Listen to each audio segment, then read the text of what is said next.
اعوذ باللہ من الشیطان الرجیم بسم اللہ الرحمن الرحیم رب اشرح لی صدری ویسر لی امری واحلل عقدۃ من لسانی یفقہوا قولی سبحان اللہ وبحمدہ سبحان اللہ العظیم سبحان اللہ وبحمدہ سبحان اللہ العظیم سبحان اللہ وبحمدہ سبحان اللہ العظیم اللہم صلی وسلم علی نبینا محمد۔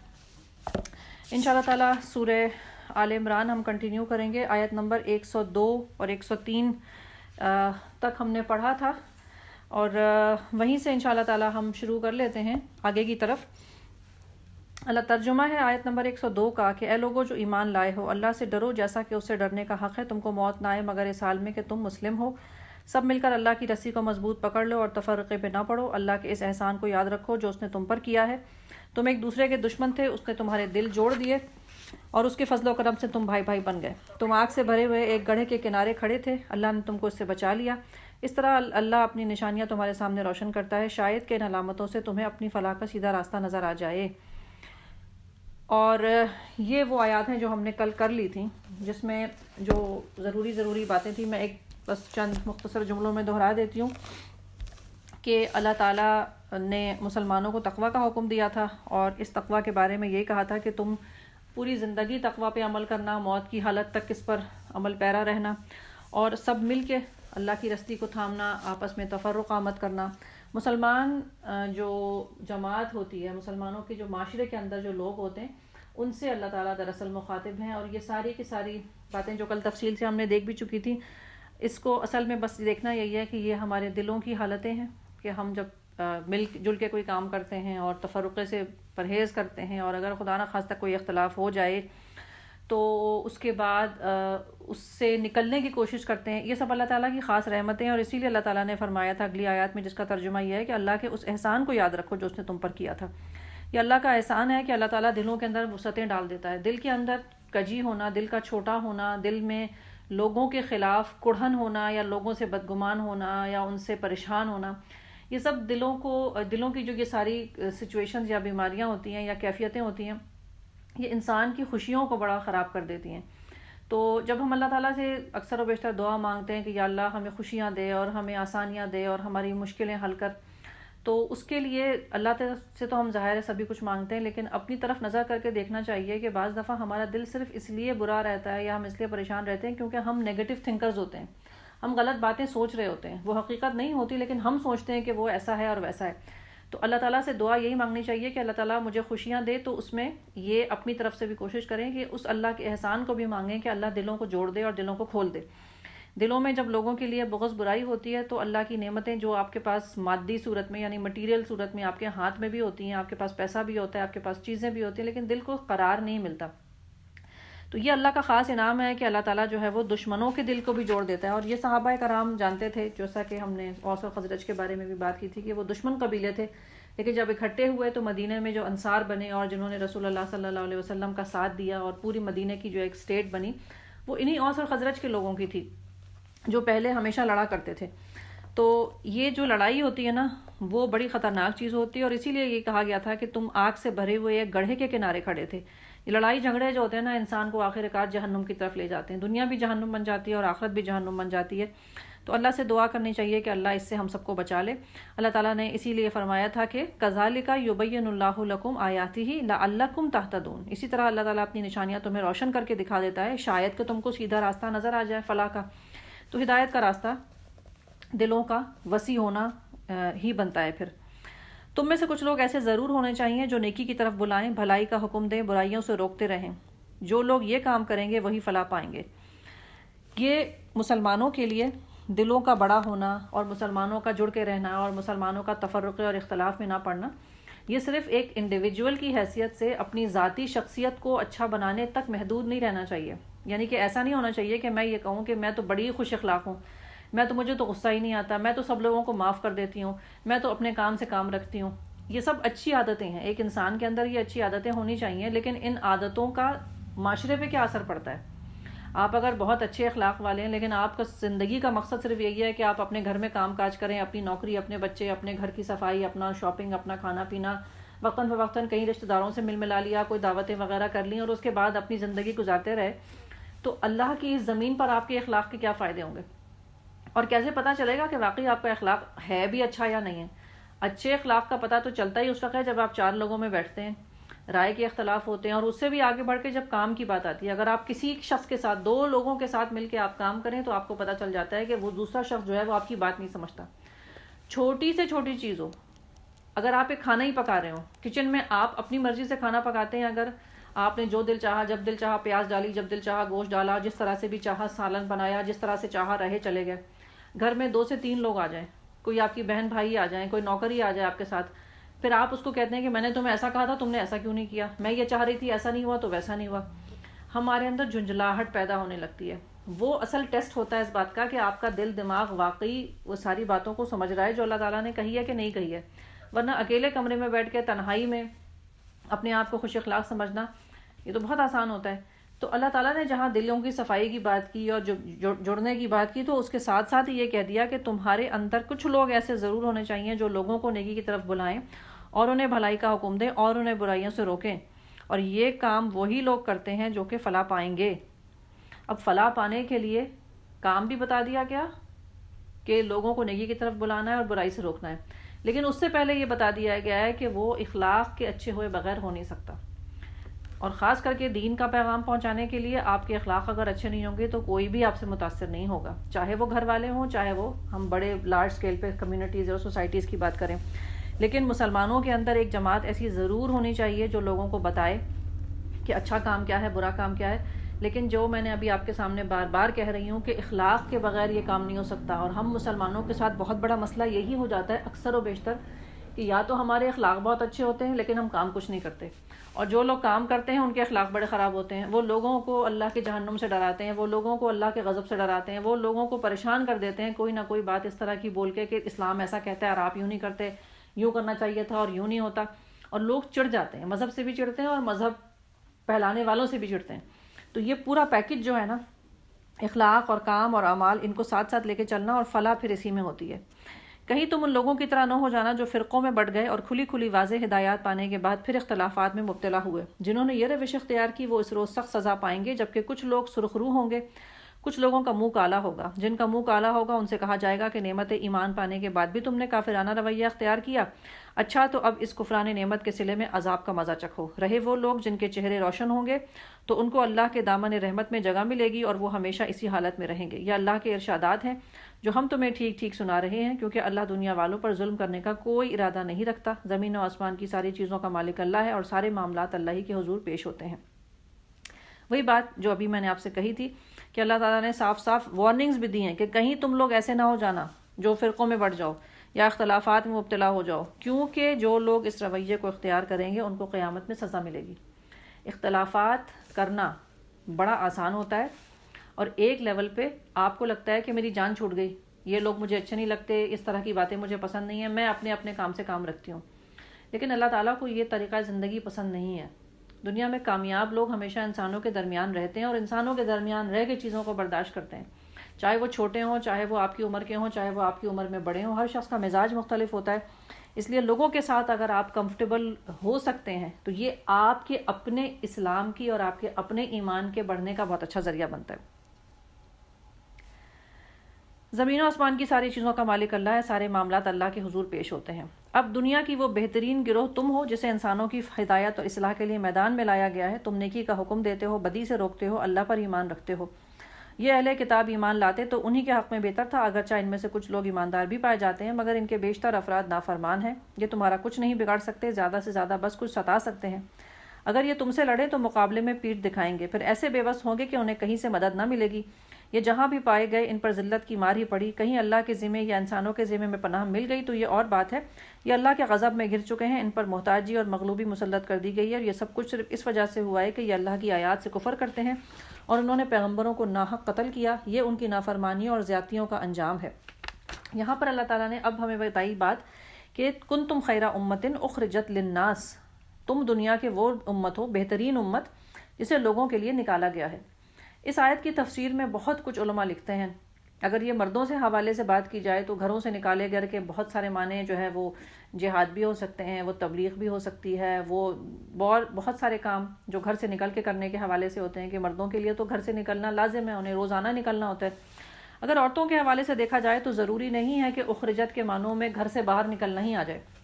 لیکن اخرجت کے معنوں میں مفہوم لیا جائے گا کہ نکالے گئے ہو سے مراد یہ کہ چنے گئے ہو، تو تم چنے ہوئے وہ لوگ ہو. لیکن چنے ہوئے لوگوں سے مراد پھر یہ نہیں ہوتی کہ تم ہو ہی بہترین، تم ہو ہی بہت اچھے، پہلے سے ہی اچھے تھے اسی لیے تم کو نکالا گیا ہے. یہ ضرور سوچ لینا چاہیے کہ جب اللہ تعالیٰ کسی قوم کے بارے میں یہ کہتا ہے کہ ہم نے تمہیں چن لیا یا ہم نے تمہیں نکالا، تو اس کا مطلب یہ نہیں ہے کہ ہم بائی ڈیفالٹ ہی بہت اچھے ہیں، بلکہ ہمیں ایک ذمہ داری دی گئی ہے، ہمیں ایک پروجیکٹ دیا گیا ہے. اس پروجیکٹ کے پورا ہونے کے بعد پتہ چلے گا کہ ہم نے اپنا کام پورا کیا تھا یا نہیں کیا تھا. لیکن جو ضروری چیز سمجھ میں آنے کی ہے وہ یہ ہے کہ ہمیں خیرہ امت کہا گیا ہے، تم بہترین امت ہو. اور بہترین امت ہم کیوں ہیں؟ اس لیے ہے کہ ہمیں کوئی بہترین ترین سب سے اچھا کام کرنے کو کہا گیا تھا. اور وہ سب سے اچھا کام کیا کہا تھا؟ تأمرون بالمعروف وتنہون عن المنکر، لوگوں کو نیکی کا حکم دینا اور انہیں برائی سے روکنا. اور اگین وہی والی بات کہ یہ نیکی سے روکنا، نیکی کا حکم دینا اور برائی سے روکنا، یہ صرف زبان سے کہنے کی بات ضروری نہیں ہوتی. بعض دفعہ آپ کا کردار اور آپ کے معاملات اور آپ کی روٹین اور آپ کا سسٹم، یہ سب کچھ اس میں شامل ہوتا ہے. اور افسوس کے ساتھ اس وقت مسلمانوں کے لیے جو ہے نا وہ بڑی مشکل یہ ہو گئی ہے کہ ہمارے پاس علم تو بہت ہے، ہم چاہتے تو یہ ہیں کہ ہاں جی مسلمانوں کو اچھے کام کرنے چاہیے، مسلمانوں کو حیا کا مسئلہ صحیح ہونا چاہیے، آمدنی بالکل حلال ہونی چاہیے، اخراجات بھی حلال ہونے چاہیے، کھانا پینا بھی حلال ہونا چاہیے، تفریحات بھی حلال ہونی چاہیے. اس کا علم ہمیں ہے، لیکن وہ لوگ کہاں ہیں جو ان ساری چیزوں کے لیے پبلک کو یا عوام کو یا امت کو اپرچونٹیز دینے والے ہوں؟ حلال کپڑے، حلال کھانے، حلال روزی، حلال اخراجات، حلال انکم، حلال ایکسپینڈیچر، ان کے لیے آرگنائزیشنز اور انسٹیٹیوشنز بنانے پڑیں گے. ورنہ اگر انسٹیٹیوشنز نہیں ہوں گے تو جھک مار کے انسان حرام کھائے گا، جھک مار کے انسان حلال کمائے گا. تو امت کا کام صرف تعلیم حاصل کر کے اپنے گھر میں بیٹھ کے یہ کہنا نہیں ہے کہ جی فلاں چیز حلال ہے اور فلاں چیز حرام ہے. امت کی بہت بڑی ذمہ داریوں میں سے یہ بھی ہے کہ ہم وہ ادارے قائم کریں، وہ انسٹیٹیوشنز قائم کریں، ان بچوں کی تربیت کریں جو آگے بڑے ہو کر ایسے انٹرپرنورز بنیں، ایسے بزنسز اٹھائیں، ایسے کام کریں جس کی وجہ سے لوگوں کو حلال کی آپشن ملے زیادہ سے زیادہ. تو یہ سارے کچھ اس کے اندر شامل ہیں کہ اللہ تعالیٰ نے کہا ہے کہ تم وہ خیر امت ہو. آپشنز ہمارے پاس بہت سارے ہونے چاہیے جس میں سے جس کی بھی جو استطاعت ہو پھر وہ کام کرے. تو یہ چیز ضرور دیکھ لینی چاہیے کہ ہمیں اس طرح سے اپنی زندگی گزارنی چاہیے، کیونکہ اگر یہ نہیں ہوتا تو پھر کیا ہوا تھا؟ پچھلی امتوں کی بات بھی کی گئی جس میں سے خصوصی طور پہ آیت نمبر 111 اور 112 میں کہا گیا کہ ضربت علیہم الذلہ، ان کے اوپر ذلت ماری گئی جہاں بھی وہ پڑے. اور یہ اس سے مراد عام طور سے بنی اسرائیلی لی جاتی ہے، یہودی خاص کر کے. کیوں ان میں ذلت پڑی تھی؟ اسی لیے پڑی تھی کہ پتہ سب کچھ تھا لیکن یا تو کچھ کرتے نہیں تھے، اور اگر کچھ کرتے تھے تو بس اپنی ذاتی کیپیسٹی میں، بس ایک انسان کی حیثیت سے میں نے نماز پڑھ لی، میں نے عبادت کر لی، میں نے روزہ رکھ لیا. معاشرے کے بگاڑ سے انہیں کوئی دکھ نہیں ہوتا تھا، لوگوں کی تکلیفوں سے انہیں کوئی پریشانی نہیں ہوتی تھی، بس کہتے رہتے تھے ہاں جی زمانہ بڑا خراب ہے، زمانہ بڑا خراب ہے، اس لیے ہم تو برائی نہیں کرتے، ہم تو برے لوگوں میں اٹھتے بیٹھتے نہیں. اس سے حل نہیں ملتے. قرآن اصل میں ہمیں مسائل کا حل دیتا ہے اور حل یہی ملتے ہیں. ان لوگوں نے جو ہے وہ حل نہیں تلاش کیے، الٹا اپنے آپ کو اچھا بنا کے بیٹھ گئے تھے. اور آج بھی ہم یہ دیکھتے ہیں کہ یہودیوں کا مائنڈ سیٹ یہی ہے کہ ہم سے زیادہ اچھا کوئی نہیں ہے. لیکن اگر ہم اپنے دلوں میں جھانک کے دیکھیں تو ہمارا بھی مائنڈ سیٹ یہی ہے کہ ہم سے زیادہ کوئی اچھا نہیں ہے. تو پھر تو دنیا کے ہر شخص کا یہی کہنا ہوتا ہے، ہر شخص کا یہی خیال ہوتا ہے کہ میری فیملی، میرے عقیدے، میرا لائف سٹائل سب سے بہتر ہے، اسی لیے تو آپ نے اسے چوز کیا ہوتا ہے. لیکن ہماری پسند ناپسند جو ہے وہ سٹینڈرڈ نہیں ہوتی، سٹینڈرڈ اللہ کا حکم ہوتا ہے. اگر میں اللہ کے حکم کے مطابق زندہ ہوں تو پھر یقیناً میں صحیح کام کر رہی ہوں. ادروائز ایک کویسچن مارک ہے جو میرے سامنے ہونا چاہیے تاکہ میں اپنے آپ کو امپروو کرتی جاؤں. ان لوگوں نے کیا کیا تھا؟ غلط کام کیے، لیکن باوجود اس کے کہ انہوں نے غلط کام کیے بظاہر ہمیں دنیا میں نظر آتا ہے کہ یہ بہت سکسیسفل ہیں. تو سکسیسفل کیسے ہوئے یہ لوگ؟ ان کا تذکرہ بھی یہاں پر کر دیا گیا کہ کہیں اللہ کے ذمے یا کہیں انسانوں کے ذمے میں انہیں پناہ مل گئی ہے. اللہ تعالیٰ ان افراد کو اور ان اقوام کو جو غلط کام کرتی ہیں آخر کار سزا دیتا ہے، لیکن سزا انسٹنٹ نہیں آتی کہ ادھر کسی نے غلط کام کیا ادھر اس کے اوپر کوئی آسمان سے بجلی گر پڑی یا اس کا سر پھٹ گیا یا زمین پھٹ گئی اور وہ مر گیا. ایسا نہیں ہوتا. اللہ تعالیٰ ہر قوم کو ایک مہلت دیتا ہے اور وہ مہلت اس کے پاس طے شدہ ہے. اگر اللہ تعالیٰ نے کسی سویلائزیشن کو، کسی قوم کو 1000 سال کی مہلت دے دی تو چاہے وہ اس 1000 سال میں جتنی بھی برائیاں کریں اللہ انہیں ختم نہیں کرے گا. اور اگر کسی کو 500 سال کی مہلت دے دی تو اللہ تعالیٰ ان کو 500 سال تک ختم نہیں کرے گا. یہ اللہ نے پہلے سے طے کر لیا ہے اور اس سے پہلے نہ وہ مر سکتے ہیں نہ وہ ختم ہو سکتے ہیں، چاہے وہ جتنے بھی اچھے کام کریں چاہے وہ جتنے بھی برے کام کریں. بالکل اس طرح سے جس طرح سے ایگزامز ہوتے ہیں، عام طور سے 3-4 گھنٹوں کے امتحان ہوتے ہیں. 3 یا 4 گھنٹوں سے پہلے امتحان ختم نہیں ہوتے، لیکن جس نے اس 3-4 گھنٹوں میں اچھے صحیح جواب لکھے ہوتے ہیں وہی پاس ہوتا ہے، جس نے ان 3-4 گھنٹوں میں غلط جواب لکھے ہوتے ہیں وہ فیل ہو جاتا ہے۔ تو آج کے زمانے میں بہت دفعہ لوگ یہی کہتے ہیں کہ اگر یہ لوگ اتنے خراب ہیں اور اگر یہ ایسا ہے تو ویسا ہے، تو اللہ تعالیٰ ان کو سزا کیوں نہیں دیتا؟ اللہ تعالیٰ سزا اس لیے نہیں دیتا کہ اللہ تعالیٰ نے ابھی ان کا ٹائم نہیں مقرر کیا ہوا، ابھی ان کی موت کا وقت نہیں آیا، ابھی ان کے دنیا سے جانے کا وقت نہیں آیا، اسی لیے ان کے لیے دنیا میں رہنے کا سبب بنے گا، کبھی اللہ ان کی ہیلپ کر دے گا، کبھی کوئی انسان ان کی ہیلپ کر دیں گے۔ لیکن جسٹ بیکاز وہ دنیا میں زندہ ہیں یا جسٹ بیکاز وہ دنیا میں کھا پی رہے ہیں، اس کا یہ مطلب نہیں ہے کہ اللہ ان سے راضی ہے، اور نہ ہی یہ مطلب ہے کہ وہ کامیاب ہیں۔ بس وہ اپنی زندگی گزار رہے ہیں، نامہ اعمال ان کا ساتھ ساتھ فرشتے لکھ رہے ہیں، اور اس کا حساب کتاب آخر میں ہوگا۔ تو اسی لیے یہی بات آئی ہے کہ ان لوگوں کو یا تو اللہ کے ذمے یا انسانوں کے ذمے میں پناہ مل گئی تو یہ اور بات ہے، مگر یہ اللہ کے غضب میں گر چکے ہیں۔ غلط کام کرنے والا دنیا میں جتنا بھی کامیاب نظر آئے وہ ہے ہوتا اللہ کے غضب میں ہی ہے، اور پھر ان پر محتاجی اور مغلوبی مسلط کر دی گئی، اور یہ سب کچھ اس وجہ سے ہوا کہ انہوں نے اللہ کی آیات سے کفر کیا تھا اور پیغمبروں کو مارا تھا، جو کہ بات ہم نے بار بار دیکھی کہ بظاہر جو دنیا میں اس وقت موجود تھے رسول اللہ صلی اللہ علیہ وسلم کے زمانے میں یا آج جو لوگ موجود ہیں، انہوں نے اپنے ہاتھوں سے کسی کو قتل نہیں کیا ہے، لیکن انہوں نے نبیوں کے قتل کو برا بھی نہیں سمجھا، اور وہ اپنی اس پورے ہسٹری پہ بہت فخر کرتے ہیں۔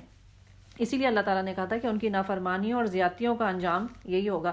لیکن جیسا کہ میں نے آپ کو پہلے بھی بات بتائی تھی کہ قرآن بہت آنیسٹ اور انصاف پسند کتاب ہے، اگر کبھی کسی کی کوئی برائی کو ڈسکس کرتی ہے تو پھر فوراً اس کی اچھائی کے بارے میں بھی بات کر دیتی ہے کہ کہیں ایسا نہ ہو کہ لوگ سمجھیں کہ پوری قوم ہی خراب ہے، جس طرح کہ ہم لوگ محاورتاً بولتے ہیں کہ یہودی خراب ہوتے ہیں یا ہندو خراب ہوتے ہیں یا یہ ہوتا ہے یا وہ اچھا ہوتا ہے۔ ایسی بات نہیں ہوتی ہے، افراد بھی اچھے اور برے اندر سے ہو سکتے ہیں، اسی لیے قرآن فوراً ان کی تردید بھی کر رہا ہے کہ مگر سارے اہل کتاب ایک جیسے نہیں ہوتے، ان میں سے کچھ لوگ ایسے بھی ہیں جو راہ راست پر قائم ہیں، راتوں کو اللہ کی آیات پڑھتے ہیں اور اللہ کے آگے سجدہ ریز ہوتے ہیں، اللہ اور روز آخرت پر ایمان رکھتے ہیں، نیکی کا حکم دیتے ہیں، برائیوں سے روکتے ہیں، بھلائیوں کے کاموں میں سرگرم رہتے ہیں، یہ صالح لوگ ہیں، اور جو نیکی بھی یہ کریں گے اس کی ناقدری نہیں کی جائے گی، اللہ پرہیزگار لوگوں کو خوب جانتا ہے۔ تو یہ جو چیز ہے کہ اہل کتاب کے اندر سے بھی کچھ لوگ ہوتے ہیں جو اچھے ہوتے ہیں۔ اچھا، یہاں پر یہ نہیں کہا گیا کہ انہیں جنت دی جائے گی، اور نہ ہی یہ کہا گیا کہ انہیں جہنم دی جائے گی، یہ کہہ دیا گیا کہ جو کام وہ اچھا کریں گے اور جو بھی وہ نیکی کے کام کریں گے اس کی ناقدری نہیں کی جائے گی۔ اور کافروں کے بارے میں عام طور سے آپ کو پتہ ہوگا کہ عقیدہ ہمارا بھی یہی ہے کہ جو برائی دوسروں کے ساتھ نہیں کرتا، نیک لوگ ہوتے ہیں، انصاف پسند ہیں، شریف لوگ ہیں، تو اللہ تعالیٰ ان کو اس دنیا میں سکون بھی دے دیتا ہے، خوبصورتی بھی دے دیتا ہے، عزت بھی دے دیتا ہے، صحت بھی دے دیتا ہے، پیسہ بھی دے دیتا ہے، کیونکہ اللہ تعالیٰ کسی کے ساتھ بے انصافی نہیں کرتا۔ لیکن جو شخص آخرت کی تیاری کے لیے اللہ کے بتائے ہوئے طریقے پہ نیکی کرتا ہے تو اس کو اللہ آخرت میں دے گا۔ جو دنیا کے اندر پرسکون رہنا چاہتا ہے، اپنے گھر میں رہنا چاہتا ہے، چھوٹا موٹا اپنا جو بھی کام کیا کر لیا، کسی دوسرے کو پریشان نہیں کیا، تو اللہ تعالیٰ اس کو دنیا میں چھوٹا موٹا گھر، جاب، 2-4 ایوارڈز، کوئی نوبل پرائز، کچھ نہ کچھ دے دلا کے چھٹی ہو جاتی ہے۔ آخرت میں پھر انہیں کچھ نہیں ملتا۔ لیکن رہے وہ لوگ جنہوں نے کفر کا رویہ اختیار کیا تو اللہ کے مقابلے میں ان کو نہ ان کا مال کچھ کام دے گا نہ اولاد، وہ تو آگ میں جانے والے لوگ ہیں اور آگ ہی میں ہمیشہ رہیں گے۔ جو کچھ وہ اپنی دنیا کی زندگی میں خرچ کرتے ہیں اس کی مثال اس ہوا کی سی ہے جس میں ٹھنڈک ہو، اور وہ ان لوگوں کی کھیتی پر چلے جنہوں نے اپنے اوپر ظلم کیا اور اسے وہ برباد کر کے رکھ دے۔ اللہ نے ان پر ظلم نہیں کیا، در حقیقت یہ اپنے آپ پر ظلم کرتے ہیں۔ یہ جو مثال آئی ہے نا کہ کچھ لوگ ہیں جو زندگی میں خرچ تو کر لیتے ہیں لیکن اس کی مثال ایسی ہے کہ بہت کچھ وہ کما لیتے ہیں، بہت کچھ وہ بنا بھی لیتے ہیں، لیکن جس طرح سے کوئی باغبان یا کوئی فارمر یا کوئی کسان بہت اچھا کھیت لگائے لیکن اس کے بعد اس کے اوپر برف پڑ جائے، فراسٹنگ جب ہو جاتی ہے، آپ کو امریکہ والوں کو تو بہت اچھی طرح اندازہ ہوتا ہے اس بات کا کہ اسپرنگ آتی ہے، اور اس سال تو بہت زیادہ ہوا، اسپرنگ آ گئی اور لوگوں کو لگا کہ موسم اچھا ہو گیا، لوگوں نے اپنے باغ میں پھل پھول لگا لیے، اور اس کے بعد اچانک سے دوبارہ سردی آ گئی تو جو پودے نکلے تھے وہ سارے کے سارے دوبارہ جل کے ختم ہو گئے۔ تو یہ جو چیز ہوتی ہے اسی کے بارے میں اللہ تعالیٰ نے کہا ہے کہ وہ تمام لوگ جو اچھے کام تو کرتے ہیں لیکن ان کے عقیدے درست نہیں ہوتے، یا وہ اچھے کام بظاہر کر رہے ہوتے ہیں لیکن ان کے کچھ اور ساتھ ساتھ برائی ایسی ہوتی ہے کہ وہ اچھے کاموں کے نتیجے کو ختم کر دیتی ہے۔ تو ایسا نہیں کرنا چاہیے، کیونکہ انسان عام طور سے یہ مسئلہ ہوتا ہے کہ اچھے کاموں کی طرف جب وہ دھیان دے رہا ہوتا ہے تو وہ یہ بھول جاتا ہے کہ اس نے کون سی ایسی برائی کو اپنایا ہوا ہے جو اس کی نیکیوں کو کھا رہی ہے، اور جب اس کے ساتھ اس کو پریشانیاں آتی ہیں تو پھر بعد میں وہ کہتا ہے یہ کہ آخر میں نے برا کیا کیا ہے، میں روزہ بھی رکھتا ہوں، میں نماز بھی پڑھتا ہوں، میں صدقہ خیرات بھی کرتا ہوں، میں حرام نہیں کھاتا، تو میرے گھر میں میری زندگی میں مشکلیں کیوں آ رہی ہیں؟ اور وہ یہ سوچتا نہیں ہے کہ ہو سکتا ہے کہ کوئی ایک اس کی عادت ایسی ہو کوئی ایک اس کی ایکٹیویٹی ایسی ہو، کوئی ایک اس کی زندگی کی روٹین ایسی ہو جو اللہ کو سخت ناپسند ہو، اور وہ ایک عادت، وہ ایک کام، وہ ایک عمل جو ہے وہ ساری چیزوں کو خراب کر دے۔ تو اسی لیے جو مثال دی گئی ہے نا کہ ایک رات کی برف جو ہے وہ آپ کے پورے 4 ہفتے 5 ہفتے کا کھیت خراب کر دیتی ہے۔ تو اسی لیے اللہ تعالیٰ نے کہا ہے کہ لوگ اپنے اوپر ظلم خود کرتے ہیں، اللہ ظلم نہیں کرتا۔ جب بھی کوئی زندگی میں پریشانی آئے، سب سے پہلے اپنے بارے میں سوچنا چاہیے کہ میں نے کہیں کوئی ایسا کام تو نہیں کیا کہ جس کی وجہ سے اللہ ناراض ہے۔ اپنی نیکیوں کو مت دیکھا کریں اس وقت، اپنی گناہوں کو دیکھا کریں کہ کون سا ایسا گناہ کیا میں نے جس کی وجہ سے اللہ نے میرے گھر پہ اور میری زندگی میں یہ مصیبت ڈالی۔ اب اس کے بعد جو آیات آ رہی ہیں اس میں مسلمانوں کو دوستیوں کے حوالے سے اور اپنی کمپنی کے حوالے سے احکامات دیے جا رہے ہیں۔ اے لوگوں جو ایمان لائے ہو، اپنی جماعت کے لوگوں کے سوا دوسروں کو اپنا رازدار نہ بنانا، وہ تمہاری خرابی کے کسی موقع سے فائدہ اٹھانے میں نہیں چوکتے۔ جس چیز سے تمہیں نقصان پہنچتا ہے وہ ان کو بہت پسند ہے، ان کا دل کا بغض ان کے منہ سے نکلا پڑتا ہے، وہ جو کچھ اپنے سینوں میں چھپائے ہوئے ہیں وہ اس سے شدید تر ہے۔ ہم نے تمہیں صاف صاف ہدایات دے دی ہیں کہ اگر تم عقل رکھتے ہو تو ان سے تعلق رکھنے میں احتیاط برتو گے۔ تم ان سے محبت رکھتے ہو مگر وہ تم سے محبت نہیں رکھتے، حالانکہ تم تمام کتب آسمانی کو مانتے ہو۔ وہ جب تم سے ملتے ہیں تو کہتے ہیں کہ ہم نے بھی تمہارے رسول اور تمہاری کتابوں کو مانا، لیکن جب جدا ہوتے ہیں تو تمہارے خلاف ان کے غصے کا حال یہ ہوتا ہے کہ وہ اپنی انگلیاں چبانے لگتے ہیں۔ ان سے کہہ دو اپنے غصے میں آپ جل مرو، اللہ دلوں کے چھپے ہوئے راز تک جانتا ہے۔ تمہارا بھلا ہوتا ہے تو ان کو بہت برا معلوم ہوتا ہے، اور تم پر کوئی مصیبت آ جاتی ہے تو یہ بہت خوش ہوتے ہیں، مگر ان کی کوئی تدبیر تمہارے خلاف کارگر نہیں ہو سکتی، بشرطیہ کہ تم صبر سے کام لو اور اللہ سے ڈر کر کام کرتے رہو۔ جو کچھ یہ کر رہے ہیں اللہ اس پر حاوی ہے۔ یہاں پر یہ جو آیات ہیں دوستوں کے حوالے سے، اس کے بارے میں ایک چھوٹی سی کلیریفیکیشن بہت ضروری ہے کہ ایک دوستی وہ ہوتی ہے جو ہم اپنی ذاتی حیثیت میں کرتے ہیں۔ آپ کے پڑوس میں کوئی نان مسلم رہتا ہے، آپ کے آفس میں کوئی، آپ کے گھر میں کوئی ایسا شخص ہے جو کہ اسلام وہ مسلمان نہیں ہے، تو اس سے بات کرنا یا اس سے دوستی کرنا یا اس کے ساتھ آپ کا تعلق ہونا، اس کے حوالے سے بات نہیں کی جا رہی، یہاں پر یہ امت کے لیول پہ بات کی جا رہی ہے۔ اور اس کا تھوڑا سا پہلو جو ہے وہ سیاسی نیچر کا ہے کہ سیاست کے لیول پر جو آپ کے راز ہوتے ہیں، جو آپ کی امت کے راز ہوتے ہیں، جو آپ کی کوئی ایسی خاص سیکرٹس ہوتے ہیں یا کوئی خاص آپ کی ایسی کمزوریاں ہوتی ہیں یا آپ کی کوئی ایسی خاص طاقتیں ہوتی ہیں جس کو آپ پبلک نہ کریں، خصوصی طور پر ان لوگوں کے ساتھ جن کی زندگی کا مشن آپ کی زندگی سے الگ ہے۔ اور کافروں کا اور مسلمانوں کا زندگی کا مشن بہرحال الگ ہوتا ہے۔ یہاں پر میں چھوٹی چھوٹی عادتوں کی بات نہیں کر رہی، میں زندگی کے بڑے مشن کی بات کر رہی ہوں، کیونکہ ایک مسلمان کی زندگی کا بڑا مشن کیا ہوگا، وہ اس کے عقیدے سے ثابت ہوگا کہ مجھے اپنی دنیا میں زندہ رہتے ہوئے نہ خود برائی کرنی ہے، نہ کسی دوسرے کے ساتھ کرنی ہے، نہ معاشرے میں فساد پھیلانا ہے۔ کیوں؟ کیونکہ اللہ تعالیٰ میرے ہر عمل کا حساب لے گا اور اس کے بعد پھر میرے لیے آخرت کا فیصلہ ہوگا، ایز اپوز ٹو اور کوئی بھی مذاہب ہوں، عیسائیت ہو، یہودیت ہو، ہندو ہوں، بدھسٹ ہوں، کوئی بھی اور ہوں، ان لوگوں کے کچھ عقیدے میں یہاں سے فرق ہوگا، ان کا جو سوچ کا انداز ہوگا وہ اس سے مختلف ہوگا، تو وہ آپ کو اپنی کیپیسٹی میں جا کے مشورے دیں گے، وہ آپ کو اپنے عقیدے کے مطابق مشورے دیں گے۔ اور خاص کر کے جو جنگی حالات ہیں جو کہ مدینے میں بھی تھے اور آج کوئی 20 30 40 سال ہونے کو آ گئے، یہ جو وار آن ٹیررزم کے نام پہ دنیا میں جنگیں ہو رہی ہیں، جس میں مسلمان بھی بعض دفعہ الائنس کر لیتے ہیں اور بعض دفعہ مسلمانوں کا یہ خیال ہوتا ہے کہ جو نان مسلمز ہیں ان کے ساتھ ہم مل کے اگر جنگیں کریں گے تو ہماری ملکوں کی اکانومی کو فائدہ ہو جائے گا یا ہماری شاید قوم کو کوئی فائدہ ہو جائے۔ اور ابھی یہ ہسٹری تو کیا کہہ سکتے ہیں، ہمیں اپنا حال بتا رہا ہے کہ اس قسم کے فیصلے کرنے والی قوموں نے یا اس قسم کے فیصلے کرنے والے افراد نے انہیں بڑا غلط سوچا تھا انہوں نے کہ ہم دوسری قوموں کے ساتھ مل کے جب جنگوں میں حصہ لیں گے تو ہماری قوم کی معیشت بہتر ہو جائے گی یا معاشرت بہتر ہو جائے گی۔ کچھ بھی نہیں ہوا، اس کا ہی نقصان الٹا ہوا، اور آج کھل کے پتہ چل گیا کہ وہ تمام قومیں جو آپ سے کہہ رہی تھیں کہ آپ ہمارے ساتھ مل کے جنگوں میں شریک ہوئیے اور ہمارے ساتھ مل کے دنیا سے دہشت گردی مٹائیے، سب سے بڑی دہشت گرد وہی نکلی اور انہوں نے آپ کا بھی ستیہ ناش کر دیا۔ تو یہ اس نیچر کی اتنے بڑے لیول کی بات کی جا رہی ہے کہ جب پیسے روپے کا معاملہ ہو، راز و نیاز کا معاملہ ہو، تو کسی ایسے شخص پر بھروسہ مت کرو جو تمہارا دشمن ہے۔ لیکن آج بھی ایسا ہوتا ہے، ابھی تک یہی ہو رہا ہے۔ ابھی ریسنٹلی جو مسلمان بڑے بڑے ممالک ہیں وہ کن قوموں کے ساتھ الائنس کر رہے ہیں اور وہ قومیں ان سے کیا کروا رہی ہیں اور کون کس کو اسلحہ بیچ رہا ہے اور کون کس سے فائدہ اٹھا رہا ہے اور کون کس کو نقصان دے رہا ہے، یہ کوئی ڈھکی چھپی بات نہیں ہے، سب کو پتہ ہے دنیا میں کیا ہو رہا ہے۔ اور یہ ہمیشہ سے ہوتا چلا آیا ہے۔ تو قرآن نے جہاں فرد کی، ایک انسان کی زندگی کے مسئلوں کے حل بتائے ہیں، وہاں بڑے بڑے لیول پر سیاست دانوں کو، قوموں کے حکمرانوں کو بھی بتایا ہے۔ اور یہ اسی کے حوالے سے بات آئی ہے کہ یہ لوگ ایسے ہوتے ہیں کہ تمہارے سامنے تو بڑی اچھی اچھی باتیں کریں گے لیکن تمہارے پیچھے میں انہیں اتنا غصہ آتا ہے تمہارے بارے میں کہ اپنی انگلیاں چبانے لگتے ہیں. اور یہ آپ واقعی امیجن کر سکتے ہیں اس وقت بڑے بڑے ممالک کی جب میٹنگ ہوتی ہے مسلمانوں کا یہ کیا حال کرتے ہیں. مسلمانوں کے ملکوں کے دورے ہو رہے ہوں یا کوئی آ رہا ہو یا کوئی جا رہا ہو, کس طرح سے مسلمانوں کو ٹریٹ کیا جاتا ہے. بس اللہ تعالیٰ ہم سب کو اس چیز کی عقل سمجھ دے کہ اس کی کیفیت کو ہم سمجھ سکیں. تو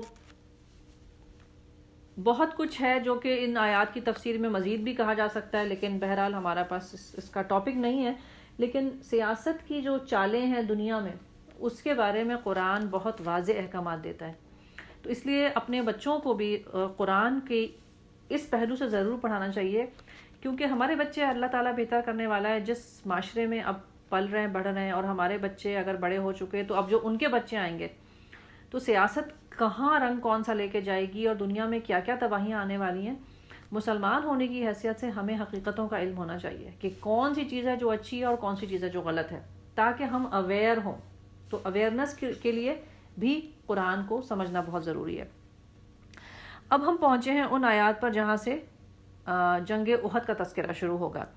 جنگ احد کے بارے میں تھوڑا سا بیک گراؤنڈ یہ ہے کہ ایک دفعہ رسول اللہ صلی اللہ علیہ وسلم نے ایک رات کو خواب دیکھا کہ ایک گائے ذبح ہو رہی ہے, اور آپ صلی اللہ علیہ وسلم نے اس خواب کی یہ تعبیر دی تھی کہ اس کا مطلب ہے کہ کچھ برا ہونے والا ہے.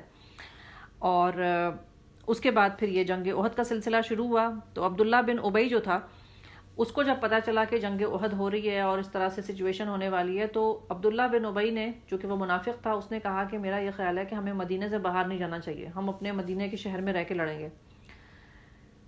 صحابہ کرام وہ والے جو جنگ بدر میں شریک نہیں ہو سکے تھے اور جنگ بدر میں کامیابی مسلمانوں کو بہت ملی تھی, تو ان کا یہ خیال تھا کہ ڈرنے کی کوئی بات نہیں ہے, جس طرح جنگ بدر میں کامیابی ملی تھی اس طرح جنگ احد میں بھی مل جائے گی ہمیں, ہم دوبارہ بھی جا کے لڑ سکتے ہیں. اس کے علاوہ وہ تمام لوگ جو جنگ بدر میں شریک نہیں ہو سکے تھے انہیں بڑا افسوس تھا کہ ہم جہاد میں شریک نہیں ہو سکے. انہوں نے بھی کہا کہ نہیں, ہم سب کو باہر جا کے لڑنا چاہیے. رسول اللہ صلی اللہ علیہ وسلم نے چونکہ وہ خواب دیکھا تھا جس میں انہوں نے دیکھا تھا کہ گائے ذبح ہو رہی ہے, تو آپ نے تمام صحابہ کی رائے کو چھوڑ کر اس منافق عبداللہ بن ابی کی رائے سے اتفاق کیا اور کہا کہ میرا بھی یہی خیال ہے کہ ہمیں باہر نہیں جانا چاہیے. لیکن صحابہ کرام سارے کے سارے بہت زیادہ ایکسائٹڈ بھی تھے اور 100% ان کو یقین تھا کہ اس جنگ میں تو ہم ضرور جیتیں گے. اور ان کے یقین کی بنیاد کیا تھی؟ ان کے یقین کی بنیاد تھی کہ ہمارے ساتھ اللہ کے رسول صلی اللہ علیہ وسلم موجود ہیں, تو کفار تو ہمارے مقابلے میں جیت ہی نہیں سکتے. اور عام انسان بھی, میں اور آپ بھی بعض دفعہ یہی سوچتے ہیں کہ آج ہم نے جمعے کے دن نماز پڑھی ہے, آج ہم نے روزہ رکھا ہوا ہے, آج تو بس ضرور سب کچھ اچھا ہو جائے گا. اور یہ باتیں ایک حد تک صحیح بھی ہوتی ہیں, لیکن جنگ احد کا واقعہ ہمیں سکھاتا ہے کہ اس سے ذرا آگے بڑھ کے بھی سوچنا چاہیے. جو بات میں آپ سے 2-3 دنوں سے مسلسل کہہ رہی ہوں کہ جسٹ بیکاز آپ کچھ نیکیاں کرتے ہیں اس کا یہ مطلب نہیں ہے کہ آپ کی زندگی کے گناہوں پر آپ کی نظر نہ ہو یا کوتاہیوں پہ نظر نہ ہو, کیونکہ بعض دفعہ گناہ نیکیوں پر اثر انداز ہو کے اس کی ویلیڈیٹی کو یا اس کی یوزفلنس کو کم بھی کر دیتے ہیں. تو جب صحابہ کرام کے ذہن میں یہ بات آ رہی تھی کہ ہم ایک تو حق پر ہیں, ہم مسلمان ہیں, ہمارے ساتھ اللہ کا نبی ہے, nothing will go wrong, اس لیے وہ اصرار کر رہے تھے کہ ہمیں جانا ہے. رسول اللہ صلی اللہ علیہ وسلم کا طریقہ یہ تھا کہ وہ معاملات میں سوائے اس کے کہ کوئی حرام و حلال کا معاملہ ہو جو ڈائریکٹ وحی سے جس کا حکم آ گیا ہو, اس میں تو ظاہر ہے پھر کوئی انسان نہیں بولتا تھا, لیکن عام طور سے آپ صلی اللہ علیہ وسلم کا طریقہ یہ تھا کہ آپ لوگوں سے رائے لیتے تھے, شورائیت, لوگوں سے مشورے سے کام کرتے تھے. تو آپ نے لوگوں سے مشورے مانگے تھے, سارے لوگوں نے مشورہ دیا کہ باہر جانا چاہیے. ایک عبداللہ بن ابی جو منافق تھا, وہ ڈرپوک تھا, اس نے یہ کہا کہ باہر نہیں جانا چاہیے, اور خود رسول اللہ صلی اللہ علیہ وسلم نے بھی کہا کہ باہر نہیں جانا چاہیے. لیکن چونکہ یہ بات سارے لوگوں نے کہی تھی کہ ہمیں باہر جانا چاہیے, تو رسول اللہ صلی اللہ علیہ وسلم نے کہا کہ ٹھیک ہے, میجورٹی کا فیصلہ یہی ہے کہ باہر جانا چاہیے. تو آپ نے جو ہے وہ زرہ پہنی, اور اس دن آپ نے 2 زرہیں پہنی, پہلے ایک پہنی پھر اس کے اوپر دوسری زرہ پہنی. اور جب آپ باہر نکلے تو صحابہ نے جب آپ کو دیکھا کہ آپ صلی اللہ علیہ وسلم نے 2 زرہیں پہنی ہوئی, تو پھر ان کو فکر ہوئی. اس پر انہوں نے, صحابہ کرام نے رسول اللہ صلی اللہ علیہ وسلم سے کہا کہ یا رسول اللہ صلی اللہ علیہ وسلم, آپ اگر یہ کہہ رہے ہیں کہ ہمیں باہر نہیں جانا چاہیے اور ہم آپ کو اس وقت دیکھ رہے ہیں کہ آپ نے 2 زرہیں پہنی ہیں, تو اب ہمیں فکر ہو گئی ہے. اب ہم سوچ رہے ہیں کہ ہم آپ ہی کی بات مان لیتے ہیں اور اب ہم چھوڑ دیتے ہیں, جو فیصلہ ہم نے کیا اس فیصلے کو چھوڑ دیں, آپ کی بات مانی جائے. لیکن رسول اللہ صلی اللہ علیہ وسلم نے اس وقت یہ کہا کہ جب نبی اپنے گھر سے جنگ کے لیے نکل لیتا ہے اور وہ زرہ پہن لیتا ہے تو پھر وہ اتارتا نہیں ہے, اس لیے اب میں اسے اتار نہیں سکتا. اور یہ بھی اس واقعے کی ایک تو یہ حقیقت کا واقعہ ہے، یعنی کہ یہ اس کا پورا سچویشن یہی ہے کہ بہت ساری چیزیں نبیوں کے لیے ہیں کہ اگر ان کے اوپر آ گئیں تو انہیں کرنا ہی پڑتا ہے، وہ اس کو پیچھے نہیں جا سکتے. لیکن اگر ہم اس کو اپنی انسانی زندگی میں بھی دیکھیں تھوڑا سا، کہ کچھ زندگی کے فیصلے ایسے ہوتے ہیں کہ جب آپ نے ایک دفعہ کر لیا then there is no going back. زندگی مذاق نہیں ہوتی کہ آپ اس میں آتے رہیں اور جاتے رہیں اور سوچتے رہیں اور کرتے رہیں. اور دین کے بہت سارے معاملے ایسے ہوتے ہیں کہ جن میں ایک دفعہ فیصلہ کر کے چلا جانا چاہیے. میں ایک چھوٹی سی مثال دوں گی حجاب کے بارے میں. بہت سے لوگ رمضان میں بڑے ایکسائٹیڈ ہو جاتے ہیں کیونکہ رمضان میں ماحول ایسا ہوتا ہے، ہر روز مسجد جا رہے ہوتے ہیں، ہر روز روزے کا ماحول ہے کہ بڑا سا دوپٹہ ہے یا تو سر پہ رکھ لیا، یا جو لوگ دوپٹہ عام طور سے نہیں پہنتے، سرے سے نہیں پہنتے، وہ ایٹ لیسٹ گلے میں ضرور ڈال لیتے ہیں، اور بڑے بڑے دوپٹے والی سلوار قمیضیں لے لیتے ہیں، یا یہ کہ سر پہ رکھنے کی کوشش کرتے ہیں کہ روزے کی حالت میں ہم دوپٹہ سر پہ رکھیں گے. پھر جب عید آ جاتی ہے، پارٹی میں جانا ہوتا ہے، رشتہ دار مہمان ہوتے ہیں، پھر خیال آتا ہے کہ اچھا چلو چھوڑ دو. یہ طریقہ صحیح نہیں ہوتا. آنا جانا نہیں کرنا چاہیے. مسلمان کی شان یہ ہوتی ہے کہ جو فیصلہ آپ نے کر لیا آپ اس پر ٹک کے رہیے. ہر وقت چیزوں کو کرنا اور اس کے بعد فکر مند ہو کے چھوڑ دینا، ایکسائٹیڈ ہو کے کرنا اور ڈر کے مارے چھوڑ دینا، یہ رسول اللہ صلی اللہ علیہ وسلم کی ذاتی عادت بھی نہیں تھی ایز اے انسان. اور نبی کی حیثیت سے جیسا کہ انہوں نے کہا کہ نبی کے لیے یہ اب نہیں ہے کہ اب اس نے پہن لیا تو پہن لیا، اس لیے گھر سے باہر نکلے. رسول اللہ صلی اللہ علیہ وسلم نے 50 صحابہ کو ایک درے پر تعینات کیا تھا اور کہا تھا کہ یہاں سے مت ہٹنا. اگر آپ میں سے کوئی حج یا عمرہ کرنے گیا ہو، آپ نے دیکھا ہوگا احد کی پہاڑی ہے، وہیں پر حضرت حمزہ کی قبر بھی ہے، اور اس کے ساتھ ہی میں وہ یہ چھوٹی سی پہاڑی بھی ہے. اب تو وہ پہاڑی لوگوں کے چلنے کی وجہ سے بہت گھس گھس کے چھوٹی ہو گئی، لیکن وہ درہ موجود ہے کہ جس کے اوپر رسول اللہ صلی اللہ علیہ وسلم نے تعینات کیا تھا صحابہ کو اور کہا تھا کہ یہاں سے مت ہٹنا جب تک کہ میں تمہیں نہ کہوں. لیکن کیا ہوا کہ جب واقعات آپ کو پتہ بھی ہوں گے کہ جب جنگ ختم ہو گئی، بظاہر لوگوں کو لگا کہ جنگ ہم جیت چکے ہیں، تو صحابہ کرام جو تھے وہاں سے انہوں نے رسول اللہ صلی اللہ علیہ وسلم کی کمانڈ کا انتظار نہیں کیا اور یہ خود سے سمجھے کہ رسول اللہ صلی اللہ علیہ وسلم نے تو جو کہا تھا وہ تو جنگ کے لیے کہا تھا، اب تو جنگ ختم ہو گئی، اب ہم ہٹ جاتے ہیں. اور وہ وہاں سے ہٹ کے واپس آ گئے. اور جیسے ہی وہ ہٹ کے واپس آئے تو کیا ہوا، کفار جو واپس جا رہے تھے جن میں ان کا لیڈر اس وقت کون تھا، خالد بن ولید. خالد بن ولید اس وقت تک مسلمان نہیں ہوئے تھے. خالد بن ولید بہت بڑے عقل مند جنگجو کمانڈر، مسلمان جب ہوئے تو مسلمانوں کو بھی بہت فائدہ ہوا. اس وقت وہ مسلمان نہیں تھے. انہوں نے دیکھ لیا کہ مسلمانوں کا یہ دستہ یہاں سے ہٹ چکا ہے، تو وہ پلٹ کے دوبارہ آئے اور دوبارہ انہوں نے اٹیک کیا، اور اس کے بعد بہت زبردست کیجولٹیز ہوئی تھیں. یہ کچھ پس منظر تھا. اور اس کے علاوہ ایک اور بات بھی یہ ہوئی تھی کہ وہ عبداللہ بن ابی جو منافق تھا، جس نے کہ شروع میں کہا تھا کہ میرا خیال ہے کہ ہمیں جنگ میں نہیں جانا چاہیے، لیکن جب اس نے یہ دیکھا کہ سارے صحابہ کرام آخر کار چل پڑے اور رسول اللہ صلی اللہ علیہ وسلم بھی چل پڑے، تو آدھے راستے سے وہ اپنے 300 لوگوں کو لے کے واپس آ گیا اور کہنے لگا کہ جب میری بات ہی نہیں مانی جاتی تو میں آپ کے ساتھ کیوں جاؤں. اور یہ کہہ کے وہ واپس آ گیا. حالانکہ دیکھیں اگر آپ واقعے کی حقیقت میں کہ بات تو رسول اللہ صلی اللہ علیہ وسلم کی بھی نہیں مانی گئی تھی. آپ صلی اللہ علیہ وسلم نے بھی یہی کہا تھا کہ ہمیں شہر میں رہنا چاہیے، عبداللہ بن ابی نے بھی یہی کہا تھا کہ شہر میں رہنا چاہیے. لیکن رسول اللہ صلی اللہ علیہ وسلم کا مزاج کیا تھا، آپ نے کہا ٹھیک ہے زیادہ تر لوگ اگر یہ کہہ رہے ہیں تو یہی کر لو. انا کا مسئلہ نہیں بنایا انہوں نے اپنی زندگی میں کسی چیز کو کہ بس میں نے نہیں چاہا تھا تو میں کیوں کروں، میں نے کہہ دیا تھا تو اب کیوں ہو سکتا ہے. عبداللہ بن ابی منافق تھا، اور منافق کے ساتھ ایک بہت بڑا مسئلہ یہ ہوتا ہے کہ اس کو کام نہیں کرنا ہوتا زیادہ، اس کی انا بہت بڑی ہوتی ہے. ہر بات میں اس کو مائنڈ ہو جاتا ہے، ہر بات میں اس کو غصہ آ جاتا ہے، ہر بات میں اس کو چڑچڑاہٹ شروع ہو جاتی ہے. عبداللہ بن ابی کا کریکٹر قرآن میں بہت دفعہ ڈسکس کیا گیا اور ہمیں یہی بات نظر آئے گی کہ اس کے اندر ایجیٹیشن بہت تھی اور انا کا مارا تھا. تو یہاں پر بھی اس نے یہ کیا، 300 لوگوں کو لے کے واپس چلا گیا کہ میں یہاں کیوں جاؤں، میری بات تو مانی نہیں جاتی. اور اصل بات صرف اور صرف یہی تھی کہ اس کو مرنے کا خوف تھا. بہانہ بنایا اس نے یہ ساری چیزوں کا تھا. اس کے بعد جنگ احد میں واپس خالد بن ولید جو کفار کے اس وقت لیڈر تھے پلٹ کے آئے اور 70 سے زیادہ صحابہ شہید ہوئے اس جنگ میں. اور اس جنگ میں جو ہے وہ صحابہ کے جانے کی وجہ سے بہت سارے مسائل گھروں میں آئے لوگوں کو کہ بیواؤں کا کیا کرنا ہے، یتیموں کا کیا کرنا ہے، جو مال چھوڑ کے گئے تو اس کی وصیت کا کیا ہوگا، اس طرح کی چیزیں بھی آئیں. پلس وہ والی سچویشن کہ جب وہ صحابہ جن کو رسول اللہ صلی اللہ علیہ وسلم نے فرمایا تھا کہ تم وہاں سے مت ہٹنا، وہ ہٹ گئے، اب اس طرح کی حکم عدولی کا کیا ہوگا. یہ سارے واقعات اور ان کی کچھ ہنٹس یہاں وہاں موجود ہوں گی.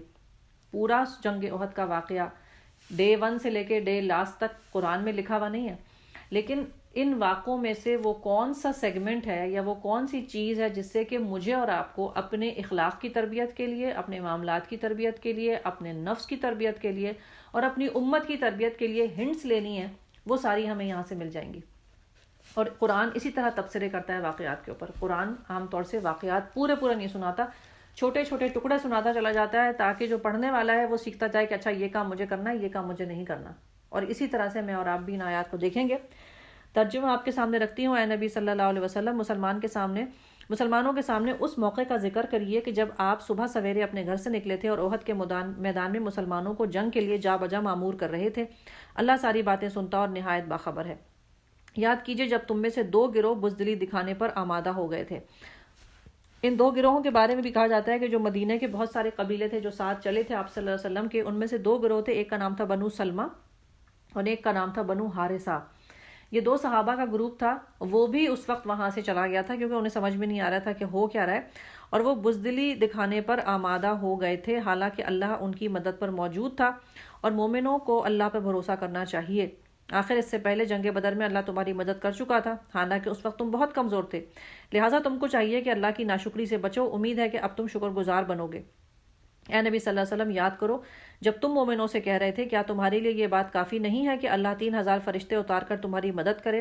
بے شک اگر تم صبر کرو اور خدا سے ڈرتے ہوئے کام کرو تو جس وقت دشمن تمہارے اوپر چڑھ آئیں گے اسی وقت تمہارا رب 3000 نہیں 5000 صاحب نشان فرشتوں کو تمہاری مدد کے لیے بھیجے گا۔ یہ بات اللہ تعالیٰ نے تمہیں اس لیے بتا دی کہ تم خوش ہو جاؤ اور تمہارے دل کو اطمینان ہو جائے۔ فتح اور نصرت جو کچھ بھی ہے اللہ کی طرف سے ہے، جو بڑی قوت والا، دانا اور بینا ہے، اور یہ مدد وہ تمہیں اس لیے دے گا تاکہ کفر کا راہ چلنے والے لوگوں کا ایک بازو کٹ جائے یا ان کو ایسی ذلیل شکست دے دے کہ وہ نامرادی کے ساتھ واپس پسپا ہو جائیں۔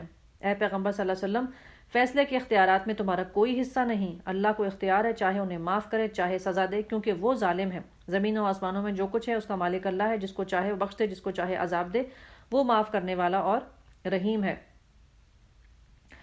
ان واقعات کے بارے میں جیسا کہ میں نے آپ کے کہا کہ چھوٹی چھوٹی ہیئر اینڈ دیر بہت ساری چیزیں آئیں گی، لیکن اس میں سے 2-4 جو ضروری باتیں ہیں وہ آپ کے سامنے میں ضرور رکھوں کہ جب ہم جنگ احد کا واقعہ پڑھتے ہیں تو جیسا کہ آپ کو میں نے بتایا کہ درے پر سے لوگ چھوڑ کے چلے گئے تھے، تو اس کی وجہ سے خالد بن ولید پلٹ کر آئے اور کیجولٹیز بہت ہوئیں، اور اس وقت جب ایک گھبراہٹ کا عالم ہوا، ایک زبردست قسم کی کنفیوژن پھیلی، لوگوں کو تو یہ خیال تھا کہ ہم جنگ جیت چکے ہیں، وہ ریلیکسڈ ہو کے بیٹھ گئے تھے، اور اچانک سے دوبارہ حملہ ہوا تو کسی کے پاس تلوار تھی، کسی کے پاس نہیں تھی، لوگ جیسے جنگوں میں لائن سے فوجی کھڑے ہوتے ہیں، صفیں بنی ہوئی ہوتی ہیں، وہ بھی نہیں تھے، لوگ بکھرے کوئی بیٹھا کوئی کچھ کر رہا تھا، سارے اٹھ کے بھاگنا شروع ہو گئے۔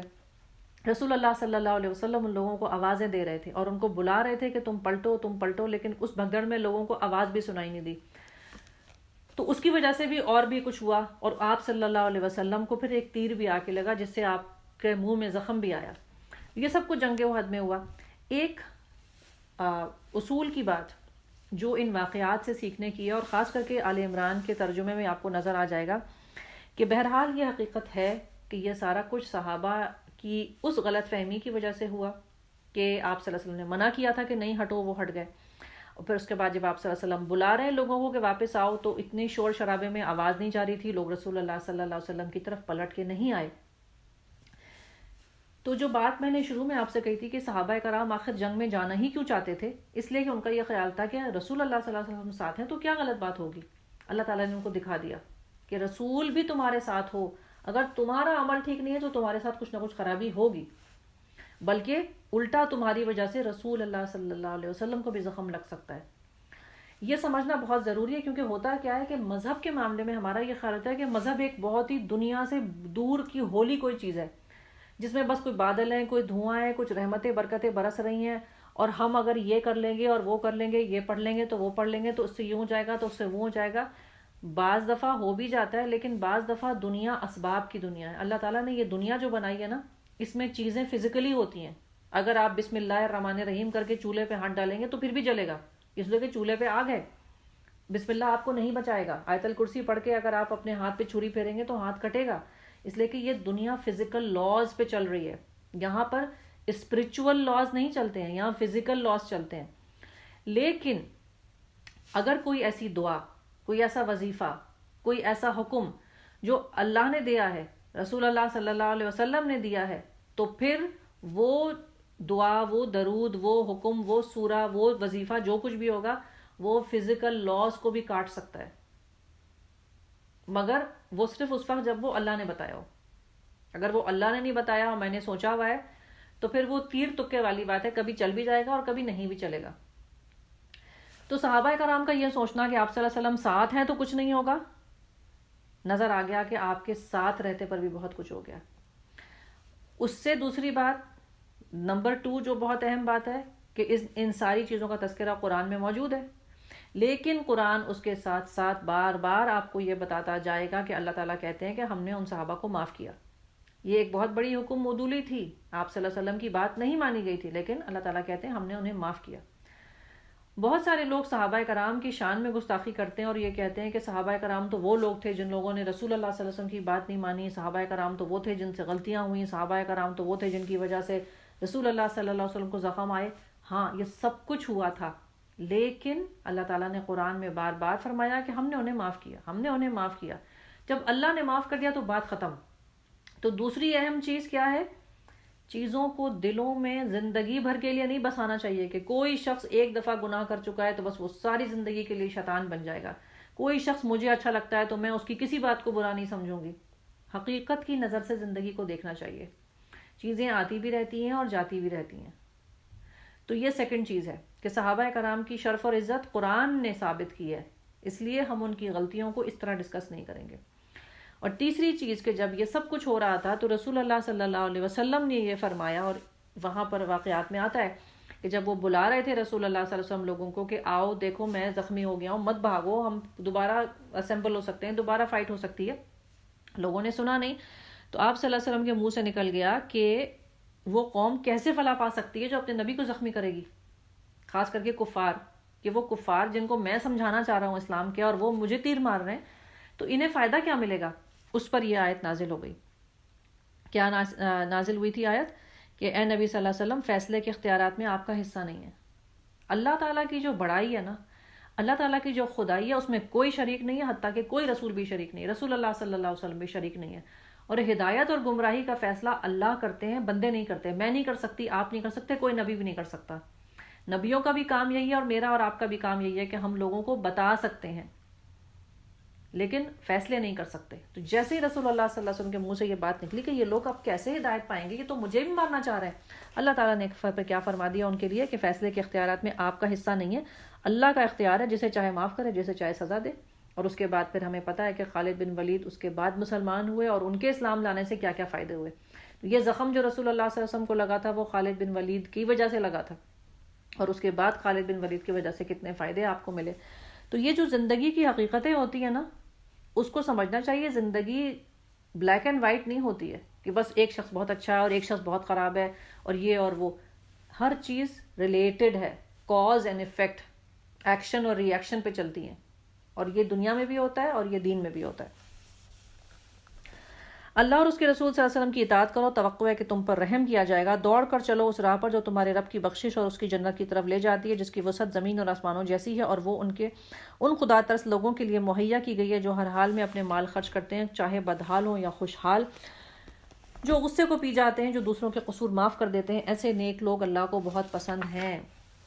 وہ تمام لوگ جو جنت میں جانا چاہتے ہیں، وہ تمام لوگ جو اللہ تعالیٰ کی رضا چاہتے ہیں، ان کے لیے کیا کہا گیا ہے کہ ان لوگوں کو کیا چاہیے کہ اللہ کی راہ میں مال خرچ کریں، غصے پہ کنٹرول کریں، لوگوں کو معاف کریں.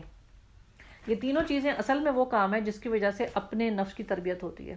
جب آپ مال خرچ کرتے ہیں آپ کے نفس پہ بوجھ پڑتا ہے. جب آپ غصے کو پی جاتے ہیں کا کیا مطلب ہے کہ غصہ نہیں کرتے. ایک چیز ہوتی ہے کہ غصہ کر لیا اور اس کے بعد معافی مانگی، اس میں درجہ کم ہے، اس لیے کہ آپ نے اپنی وہ بھڑاس نکال لی نا، بعد میں معافی مانگی. اب بعد میں معافی مانگی تو عام طور سے غصے کے ساتھ کیا معاملہ ہوتا ہے، اور یہ بات اپنے دلوں پہ ہاتھ رکھ کے دیکھیں. سچی بات یہ ہے کہ غصہ انسان صرف اس پہ کرتا ہے جس پہ اس کا بس چلتا ہے. جس پہ اس کا بس نہیں چلتا، چاہے اسے جتنا غصہ آ رہا ہو، جتنی چڑچڑاہٹ آ رہی ہو، وہ اسے ڈانٹ نہیں سکتا. مثال کے طور پہ آپ کا باس ہے، آپ کو نوکری بھی چاہیے اور آپ کو پیسے کی شدید ضرورت ہے. اب اس وقت اگر آپ کا باس آپ کو تنگ کرے گا، آپ چپ بیٹھ جاتے ہیں، خون کا گھونٹ پی لیتے ہیں، لیکن چپ چاپ نوکری کرتے رہتے ہیں کیونکہ آپ کو پیسے کی ضرورت ہوتی ہے. لیکن اگر آپ کے پاس کوئی دوسری آپشن ہے، کوئی دوسری جاب ہے، یا آپ کا باس نہیں بلکہ آپ کا آپ کے نیچے جو ملازم کام کرنے والا ہے آپ کا، وہ بدتمیزی کر رہا ہے، آپ 1 منٹ صبر نہیں کرتے، آپ اس کو سنا دیتے ہیں، کیونکہ آپ کے اختیار میں ہوتا ہے وہ شخص، آپ کو کوئی نقصان نہیں پہنچتا ہے اس شخص کو ڈانٹنے سے، اس لیے آپ اپنے غصے کو نہیں روکتے۔ بعد میں پھر ہو سکتا ہے کہ دل میں خیال آئے کہ مجھے نہیں کرنا چاہیے تھا، تو پھر بندہ معافی مانگ لیتا ہے۔ اور عام طور سے پھر ہوتا کیا ہے کہ چونکہ آپ نے غصہ اس شخص پہ کیا ہوتا ہے جو آپ سے کمتر ہوتا ہے، تو وہ بیچارے کے پاس ویسے بھی کیا حالت ہوتی ہے، وہ معاف کر دیتا ہے آپ کو، کیونکہ اس کے پاس تو ویسے بھی کوئی حیثیت نہیں ہوتی، تو آپ کا غصہ بھی وہ برداشت کر لیتا ہے، اور آپ کے کہنے پر وہ کہہ بھی دیتا ہے کہ جی میں نے آپ کو معاف کیا۔ اب چاہے وہ اولاد ہوں، چاہے وہ ملازم ہوں، چاہے وہ نوکر ہوں، چاہے وہ دوست ہوں، جو کوئی بھی ہوں، پیسے کی، عمر کی، حیثیتوں کی، سب کی بڑائی چھٹائی ہوتی ہے، تو ہر انسان اپنے سے چھوٹے کو ہی ڈانٹتا ہے۔ اللہ تعالیٰ نے کہا ہے کہ کاظمین الغیظ، اپنے غصے کو کنٹرول کر لو، کرو ہی مت غصہ، اور اس سے بھی آگے بڑھو، اب تم لوگوں کو معاف کرو، بجائے اس کے کہ میں نے غصہ کیا اور میں نے لوگوں سے معافی مانگی، تم غصہ بھی مت کرو اور ان کی غلطیوں کو بھی معاف کرو۔ یہ ہوتی ہے نفس کی تربیت، جو کہ قرآن کہتا ہے۔ اور پھر کیا فرمایا؟ واللہ یحب المحسنین، یہ ہیں وہ احسان کرنے والے لوگ جو اللہ کو بہت پسند ہیں۔ اور احسان کے معنی آپ کو پتہ ہوں گے، بہت ہی خوبصورت عمل، ہر چیز کا ایک عمل کی ایک کوالٹی ہوتی ہے۔ جو سب سے اچھا عمل ہے وہ یہ ہے کہ آپ اپنا مال بھی خرچ کرتے ہیں، آپ غصہ بھی نہیں کرتے، اور جن وجوہات کی بنا پر آپ کو کسی شخص کے اوپر غصہ آ سکتا تھا، آپ اس کو پہلے ہی معاف کر دیتے ہیں۔ رسول اللہ صلی اللہ علیہ وسلم کو یہ تاکید کی گئی تھی اس وقت جب کفار اور صحابہ اور وہ سارا کچھ جنگ احد میں جو ہو رہا تھا۔ میرے اور آپ کی زندگی میں جنگیں نہیں آتی ہیں، دشمن ہمیں تیر نہیں مار رہے ہوتے، ہمارے دوست ہمیں چھوڑ کے نہیں کہیں چلے گئے ہوتے، ہم تو چھوٹی موٹی چیزوں پہ اریٹیٹڈ ہو جاتے ہیں، ہمیں تو صرف ٹینشنز ہوتی ہیں۔ ہمیں اپنے مزاج کی تربیت کرنی چاہیے۔ اور جن کا حال یہ ہوتا ہے کہ اگر کبھی کوئی فحش کام ان سے سرزد ہو جاتا ہے یا کسی گناہ کا ارتکاب کر کے وہ اپنے اوپر ظلم کر بیٹھتے ہیں، تو معاً انہیں اللہ یاد آ جاتا ہے اور وہ اس سے اپنے قصوروں کی معافی چاہتے ہیں، کیونکہ اللہ کے سوا کوئی اور ہے نہیں جو گناہ معاف کر سکتا ہو۔ وہ کبھی دانستہ اپنے کیے پر اصرار نہیں کرتے۔ ایسے لوگوں کی جزا یہی ہے کہ ان کے رب کے پاس یہ ہے کہ وہ ان کو معاف کر دے گا، ایسے باغوں میں داخل کرے گا جس کے نیچے نہریں بہتی ہوں گی، وہاں وہ ہمیشہ رہیں گے۔ کیسا اچھا بدلہ ہے نیک عمل کرنے والوں کو۔ اب یہ جو محسنین ہوتے ہیں نا، جو احسان کرنے والے لوگ ہوتے ہیں، ضروری نہیں ہے کہ ان سے خود کوئی گناہ نہ ہو، کیونکہ جو پچھلی بات تھی وہ تو یہ بات آ رہی تھی نا کہ آپ دوسروں کو معاف کر دیں، دوسروں پہ غصہ نہ کریں۔ What about my self? کیا میں اتنی پرفیکٹ ہوں کہ بس میں دوسروں کو تو معاف کر دیتی ہوں، میں تو کچھ غلط کام نہیں کرتی؟ نہیں، اللہ تعالیٰ نے کہا آپ سے اگر فحش، اور فحش کے معنی میں نے آپ کو پہلے بھی بتائے تھے کہ فحش ایک بڑے گناہ کو کہتے ہیں، وہ گناہ جو ایک انسان کرتا ہے لیکن اس کا اثر دوسروں پہ بھی جا کے پڑتا ہے۔ زنا ہو، گالی دینا ہو، بھیک مانگنا ہو، ناچ گانے کی محفلیں ہوں، شراب اور اس طرح کے برے مناظر ہوں، یا لڑائی جھگڑے ہوں، یہ سب چیزیں فحش میں شمار ہوتی ہیں۔ اس لیے کہ لڑائی جھگڑا، غصہ، شراب، زنا، سب کا تعلق ہوتا ہے یہ کہ کرتا ایک شخص ہے لیکن بھڑاس دوسرے پہ نکالتا ہے، جا کر کے مانگتا کسی اور کو ہے، چھیڑتا کسی اور کو ہے، ذلیل کسی اور کو کرتا ہے۔ تو آپ نے بھی تو کبھی نہ کبھی اس طرح خود ہو سکتا ہے زندگی میں کوئی ایسا عمل کیا ہو جس کو فحش کہا جا سکتا ہو۔ تو محسنین جو ہیں وہ کلین سلیٹ ہو سکتے ہیں، لیکن ایسا نہیں ہوتا کہ انہوں نے کوئی گناہ نہیں کیا ہو، بلکہ جب وہ کر دیتے ہیں تو پھر انہیں اللہ یاد آتا ہے اور پھر وہ اپنے بارے میں استغفار بھی کر رہے ہوتے ہیں۔ تو بیلنس بتایا گیا ہے کہ آپ کے اپنے گناہ بھی اللہ تعالیٰ سے معافی مانگیے اور دوسروں کے بھی آپ معاف کیجیے، پھر اللہ تعالیٰ کہتا ہے ایسے لوگوں کو اچھے درجے ملیں گے۔ تم سے پہلے بہت سے دور گزر چکے ہیں، زمین میں چل پھر کر دیکھ لو کہ ان لوگوں کا کیا انجام ہوا جنہوں نے اللہ کے احکام اور ہدایت کو جھٹلایا۔ یہ لوگوں کے لیے ایک صاف اور صریح تنبیہ ہے، جو اللہ سے ڈرتے ہوں ان کے لیے ہدایت اور نصیحت ہے۔ دل شکستہ نہ ہو، غم نہ کرو، تم ہی غالب رہو گے اگر تم مومن ہو۔ اس وقت اگر تمہیں چوٹ لگی ہے تو اس سے پہلے ایسی ہی چوٹ تمہارے مخالفین کو لگ چکی ہے۔ یہ تو زمانے کے نشیب و فراز ہیں جنہیں ہم لوگوں کے درمیان گردش دیتے رہتے ہیں۔ تم پر یہ وقت اس لیے آیا کہ اللہ دیکھنا چاہتا تھا کہ تم میں سچے مومن کون ہیں، اور لوگوں کو چھانٹ لینا چاہتا تھا کہ جو واقعی راستی کے گواہ ہوں، کیونکہ ظالم لوگوں کو اللہ پسند نہیں کرتا۔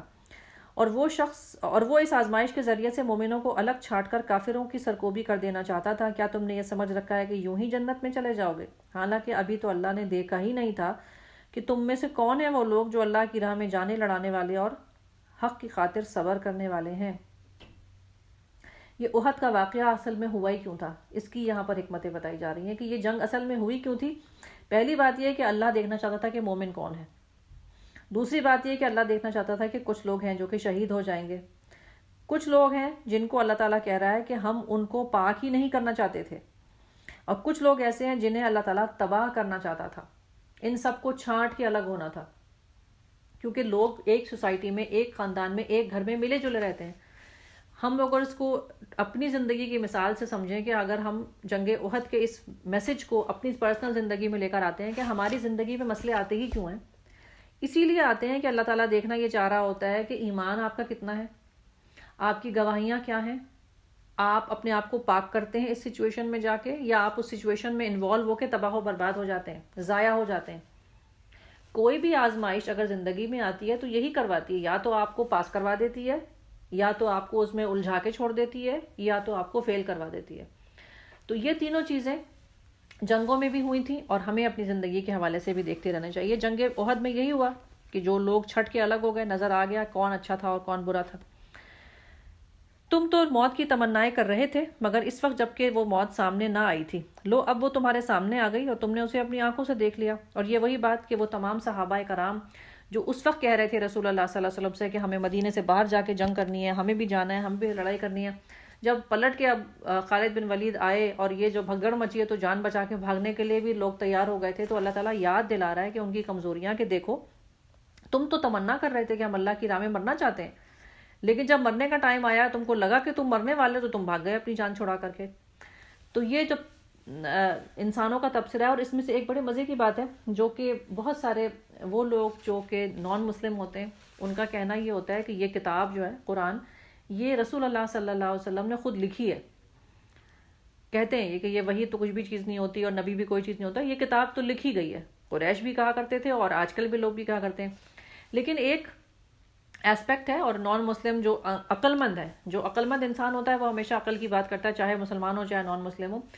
ان لوگوں کا جو عقل مند لوگ ہیں ان کا یہ کہنا ہے کہ جب اس طرح کی صورتیں ہم پڑھتے ہیں جس میں جنگوں پہ تبصرہ ہوتا ہے، ابھی تو ہم جنگ احد کی بات کرتے ہیں، یہاں تو کیجولٹیز بھی ہوئی تھی، کمزوریاں بھی آئی تھی، آپ جب جنگ بدر کے واقعات پڑھیں گے تو اس میں تو صرف فتح ہی فتح ہے، سارا کچھ اچھا مسلمانوں کے ساتھ ہوا اور سارا کچھ برا کافروں کے ساتھ ہوا۔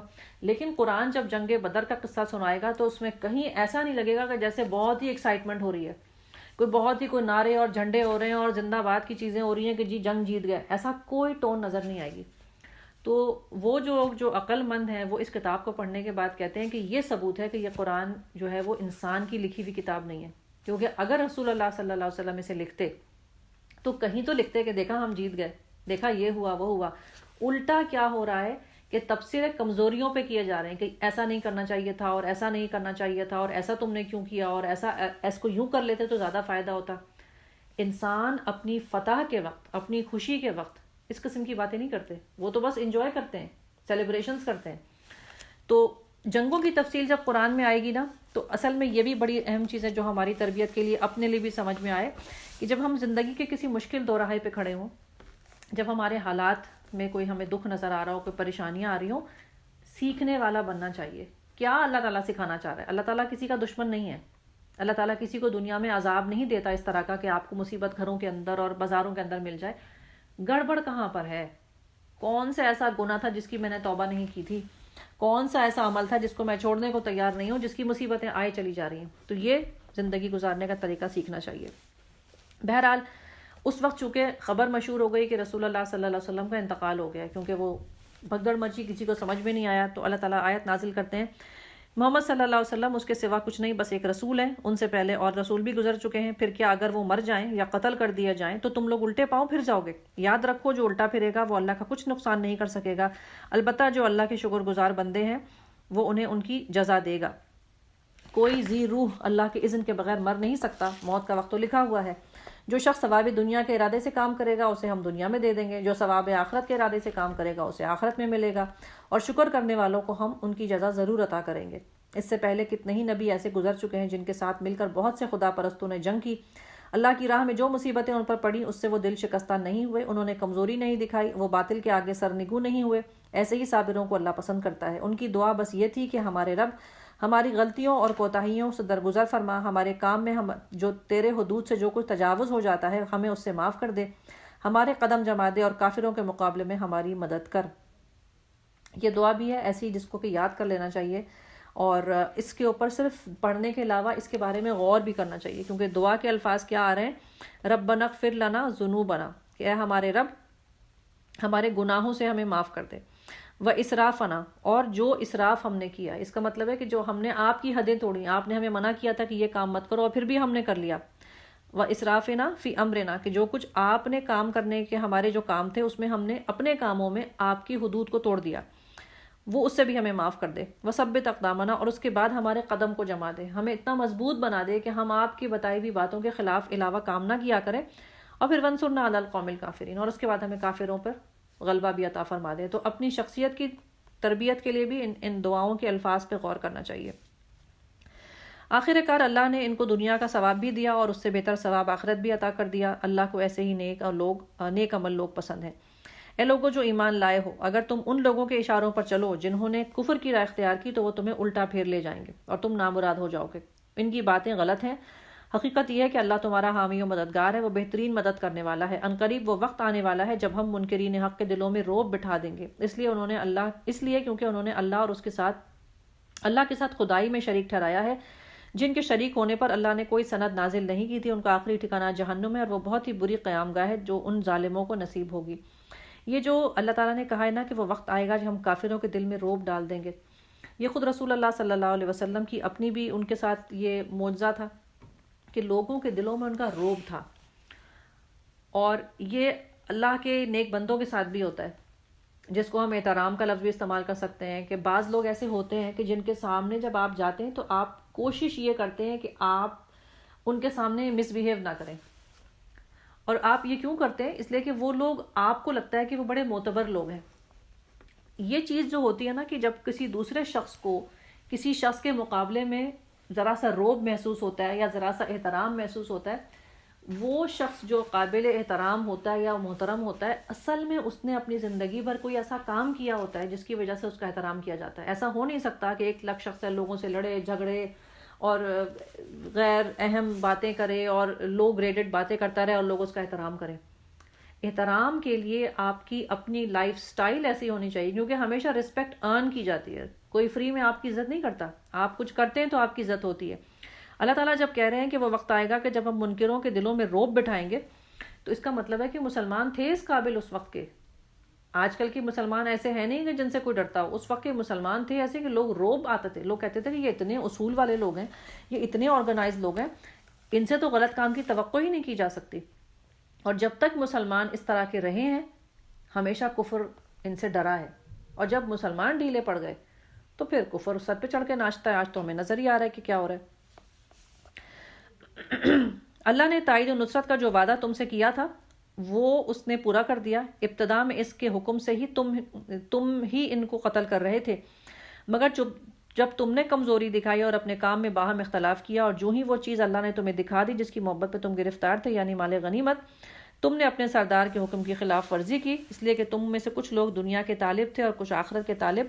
تب اللہ نے تمہیں کافروں کے مقابلے میں پسپا کر دیا تاکہ تمہاری آزمائش کرے۔ لقد عفا عنکم، لیکن حق یہ ہے کہ اللہ تعالیٰ نے پھر بھی تمہیں معاف کر دیا۔ جو میں نے آپ کو بات بتائی تھی کہ صحابہ کرام درے پر سے ہٹ گئے تھے اس لیے کہ انہیں وہ سمجھے کہ اب جنگ ختم ہو گئی ہے، اب مال غنیمت کا بٹنے کا وقت آ جائے گا تو چلو ہم جا کے اپنا شیئر لے لیتے ہیں۔ لیکن اللہ تعالیٰ نے کہا کہ اللہ تعالیٰ نے تمہیں اس وقت سزا دے دی، لیکن پھر کیا ہو گیا؟ اب اللہ تعالیٰ نے تمہیں معاف کر دیا۔ اب جو بھی وہ صحابہ تھے جن سے یہ کوتاہی ہو گئی تھی، بس ہو گئی تھی تو ہو گئی تھی، اب وہ بات ختم ہو گئی کیونکہ اللہ نے انہیں معاف کر دیا، تو اب ہم اس کے اوپر ڈسکشن نہیں کریں گے، کیونکہ اللہ مومنوں پر نظر عنایت رکھتا ہے۔ یہ اللہ کا رحم ہے کہ اللہ تعالیٰ لوگوں کو ان کی غلطیوں کے باوجود معاف کرتا ہے۔ یاد کرو جب تم بھاگے چلے جا رہے تھے، کسی کی طرف پلٹ کر دیکھنے کا تمہیں ہوش نہ تھا، اور رسول اللہ صلی اللہ علیہ وسلم تمہارے پیچھے سے تمہیں بلا رہے تھے۔ اس وقت تمہاری اس روش کا بدلہ اللہ تعالیٰ نے تمہیں دیا اور تمہیں رنج کے اوپر رنج دیا۔ رنج کے اوپر رنج دیا کا کیا مطلب ہوا؟ اس کا مطلب یہ کہ ایک تو ڈر لگ ہی گیا تھا لوگوں کو کہ یہ کیا ہو گیا، دوسری بات یہ کہ 70 سے زیادہ صحابہ شہید ہو گئے اس جنگ میں، اور تیسری جو خوف کی خبر میں اڑ گئی وہ یہ اڑ گئی کہ رسول اللہ صلی اللہ علیہ وسلم کا انتقال ہو گیا۔ تو ایک بات جب رسول اللہ صلی اللہ علیہ وسلم کی نہیں مانی تو بھگدڑ مچی، جان کا بھی نقصان ہوا، مال کا بھی نقصان ہوا، اور دل کے اندر بھی دکھ بہت بیٹھا۔ تو یہ بعض دفعہ رسول اللہ صلی اللہ علیہ وسلم کی یا اللہ تعالیٰ کی بات نہ ماننے کے 3 پریشانیاں انسانوں کو مل جاتی ہیں، دل کا سکون بھی جاتا ہے، مال بھی جاتا ہے، اور پیسہ بھی جاتا ہے، اور جان بھی جاتی ہے۔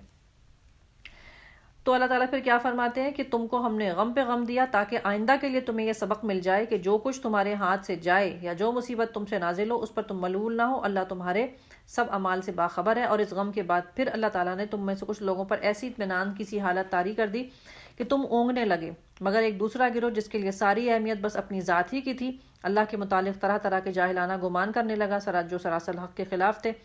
یہ لوگ اب کہتے ہیں کہ اس طرح کے کام چلانے میں ہمارا بھی کوئی حصہ ہے۔ ان سے کہو کسی کا حصہ نہیں ہے، اس کام کے سارے اختیارات اللہ کے ہاتھ میں ہیں۔ دراصل یہ لوگ اپنے دلوں میں جو بات چھپائے ہوئے ہیں اسے تم پر ظاہر نہیں کرتے۔ ان کا اصل مطلب یہ ہے کہ اگر قیادت یا اختیارات میں اگر ہمارا بھی کچھ حصہ ہوتا تو ہم نہ مارے جاتے۔ ان سے کہہ دو اگر تم اپنے گھروں میں بھی رہتے تو جن لوگوں کے لیے موت لکھی ہوئی تھی وہ خود ہی اپنی قتل گاہوں کی طرف نکل کے آ جاتے۔ یہ جو معاملہ پیش آیا ہے یہ تو اس لیے آیا تھا کہ تمہارے سینوں میں جو کچھ پوشیدہ ہے اللہ اسے آزما دے، جو کھوٹ تمہارے دلوں میں اسے چھانٹ دے۔ اللہ دلوں کے حال خوب جانتا ہے۔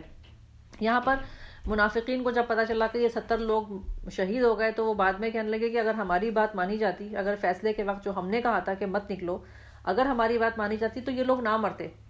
تو اللہ تعالیٰ اس وقت ان کے دلوں کے کھوٹ کو ظاہر کر کے کہہ رہا ہے کہ تم لوگوں نے مدینے سے باہر نکلنے کے لیے اس لیے رائے نہیں دی تھی کہ کسی دوسرے کی جان بچانا چاہتے تھے، تم تو صرف اپنی جان بچانا چاہتے تھے۔ رائے تم یہ دے رہے تھے کہ ہم دوسروں کے لیے کہہ رہے ہیں کہ جی باہر مت نکلو، لیکن تمہارا مسئلہ صرف اپنا آپ تھا۔ اور اب جو یہ تم کہہ رہے ہو کہ اگر مدینے سے نہ نکلتے تو نہ مرتے، یہ کبھی بھی نہیں ہو سکتا۔ جس شخص کی موت جہاں لکھی ہوئی ہے وہ وہیں جا کے مرتا ہے۔ اگر تم ان لوگوں کو گھر میں بند کر بھی دیتے تو بھی یہ یہیں آتے اور یہیں آ کے مرتے۔ موت کی جگہ اور موت کا وقت اس طرح سے مقرر ہے کہ انسان اس کو ٹچ سے مس نہیں کر سکتا۔ ہم بھی عام طور سے بولتے ہیں نا، اگر ایسا نہ کرتے تو ویسا ہو جاتا اور ویسا نہ کرتے تو ویسا ہو جاتا۔ حدیث کے الفاظ بالکل آتے ہیں کہ اگر تمہارے دل میں شیطان یہ خیال ڈالے کہ کاش ایسا نہ ہوتا تو بس چپ ہو جایا کرو، سمجھ جایا کرو کہ شیطان تمہارے دل میں خیال ڈال رہا ہے۔ ایون اگر آپ سے کوئی غلطی بھی ہو گئی ہے، کوئی گناہ بھی ہو گیا ہے، کوئی برائی بھی ہو گئی ہے، جو ہو چکا ہے اس کو ختم کر کے آگے بڑھنا چاہیے۔ پیچھے ماضی میں دیکھنا کاش میں ایسا نہ کرتی تو ایسا نہ ہوتا، یہ کہنے کا مطلب یہ ہے کہ نعوذ باللہ تقدیر اللہ نے غلط لکھی تھی، کیونکہ ہم کرتے تو وہی ہیں جو لکھا ہوا ہے نا، اللہ کے علم میں ہے جو کچھ۔ تو کیا اللہ کو معلوم نہیں تھا کہ یہ نہیں ہونا چاہیے تھا؟ تو اسی لیے کاش اور اگر ماضی کے لیے استعمال کرنا اسلام میں منع ہے۔ مستقبل کے لیے آپ کہہ سکتے ہیں کہ کاش میں اچھے کام کروں، اگر میں اچھے کام کروں گی تو میں جنت میں جاؤں گی، لیکن ماضی کے بارے میں کبھی مت کہیے کاش مجھ سے وہ گناہ نہ ہوتا۔ وہ گناہ ہو گیا ہے، اب آپ کے پاس آپشنز یہ ہیں کہ آپ اس سے سبق سیکھیے، آپ اس سے معافی مانگیے اور موو آن کیجیے۔ جن لوگوں کو اپنا ماضی یاد کر کر کے ڈپریشنز ہوتی ہیں، وسوسے آتے ہیں، نیندیں اڑتی ہیں، گھبراہٹیں ہوتی ہیں، ان کو چاہیے کہ وہ اس حدیث کو یاد رکھیں کہ اللہ تعالیٰ نے اور رسول اللہ صلی اللہ علیہ وسلم نے ماضی کو یاد کر کے دکھ اٹھانے کو منع فرمایا، اس لیے کہ جو چیز ہو نہیں سکتی کبھی بھی، ماضی میں آپ کبھی واپس نہیں جا سکتے، تو کب تک اس کو بیٹھ کے سوچتا رہے گا انسان؟ اس کے نقصان میں ہوتا کیا ہے کہ مستقبل میں جو آپ اچھا کر سکتے تھے وہ بھی نہیں کرتے۔ تو کبھی بھی ماضی کو یاد کر کے دکھی نہیں ہونا چاہیے، بلکہ مستقبل کو اچھا کرنے کے لیے محنتیں کرنی چاہیے۔ اور یہ تمام لوگوں نے یہی کیا تھا کہ کاش ایسا ہوتا اور ویسا ہوتا۔ اللہ نے کہا نہیں، تم اگر ہم نے یہ لکھی تھی نا بات کہ یہ غلط بات ہونی ہے، تم نہیں کرتے تو کچھ اور کر کے پھر بھی یہی ہو جاتا تھا۔ تم میں سے جو لوگ مقابلے کے دن پیٹ پھیر گئے ہیں ان کی اس لغزش کا سبب یہ تھا کہ ان کی بعض کمزوریوں کی وجہ سے شیطان نے ان کے قدم ڈگمگا دیے تھے۔ اللہ نے انہیں معاف کر دیا۔ اللہ بہت درگزر کرنے والا اور بڑا بردبار ہے۔ اے لوگوں جو ایمان لائے ہو، کافروں کی سی باتیں نہ کیا کرو جن کے عزیز و اقارب اگر کبھی سفر پر جاتے ہیں یا کسی جنگ میں شریک ہوتے ہیں اور اگر وہاں کسی حادثے کا شکار ہو جاتے ہیں تو وہ کہتے ہیں کہ اگر یہ لوگ وہاں نہ جاتے اور ہمارے پاس رہتے تو کبھی قتل نہ ہوتے۔ اللہ اس قسم کی باتوں سے ان کے دلوں میں حسرت ہی بڑھاتا رہتا ہے، جو بات ابھی میں نے کی کہ کاش کاش کی بات کرنے سے صرف اور صرف انسان کی حسرتیں بڑھتی ہیں اور پچھتاوے بڑھتے ہیں۔ تو اللہ تعالیٰ نے کہا اس قسم کی باتیں سے اللہ تعالیٰ ان کے دلوں میں حسرت کا سبب بناتا ہے، ورنہ دراصل مارنے اور زندہ رکھنے والا تو اللہ ہی ہے اور وہ تمام حرکات پر وہی نگران ہے۔ اگر تم اللہ کی راہ میں مارے جاؤ یا مر جاؤ تو اللہ جو اپنی رحمت اور اس کی بخشش، اللہ کی جو رحمت اور بخشش تمہارے حصے میں آئے گی وہ ان ساری چیزوں سے زیادہ بہتر ہے جنہیں یہ لوگ جمع کرتے ہیں۔ اور خواہ تم مرو یا مارے جاؤ، بہرحال تم سب کو سمٹ کر جانا اللہ ہی کے پاس ہے۔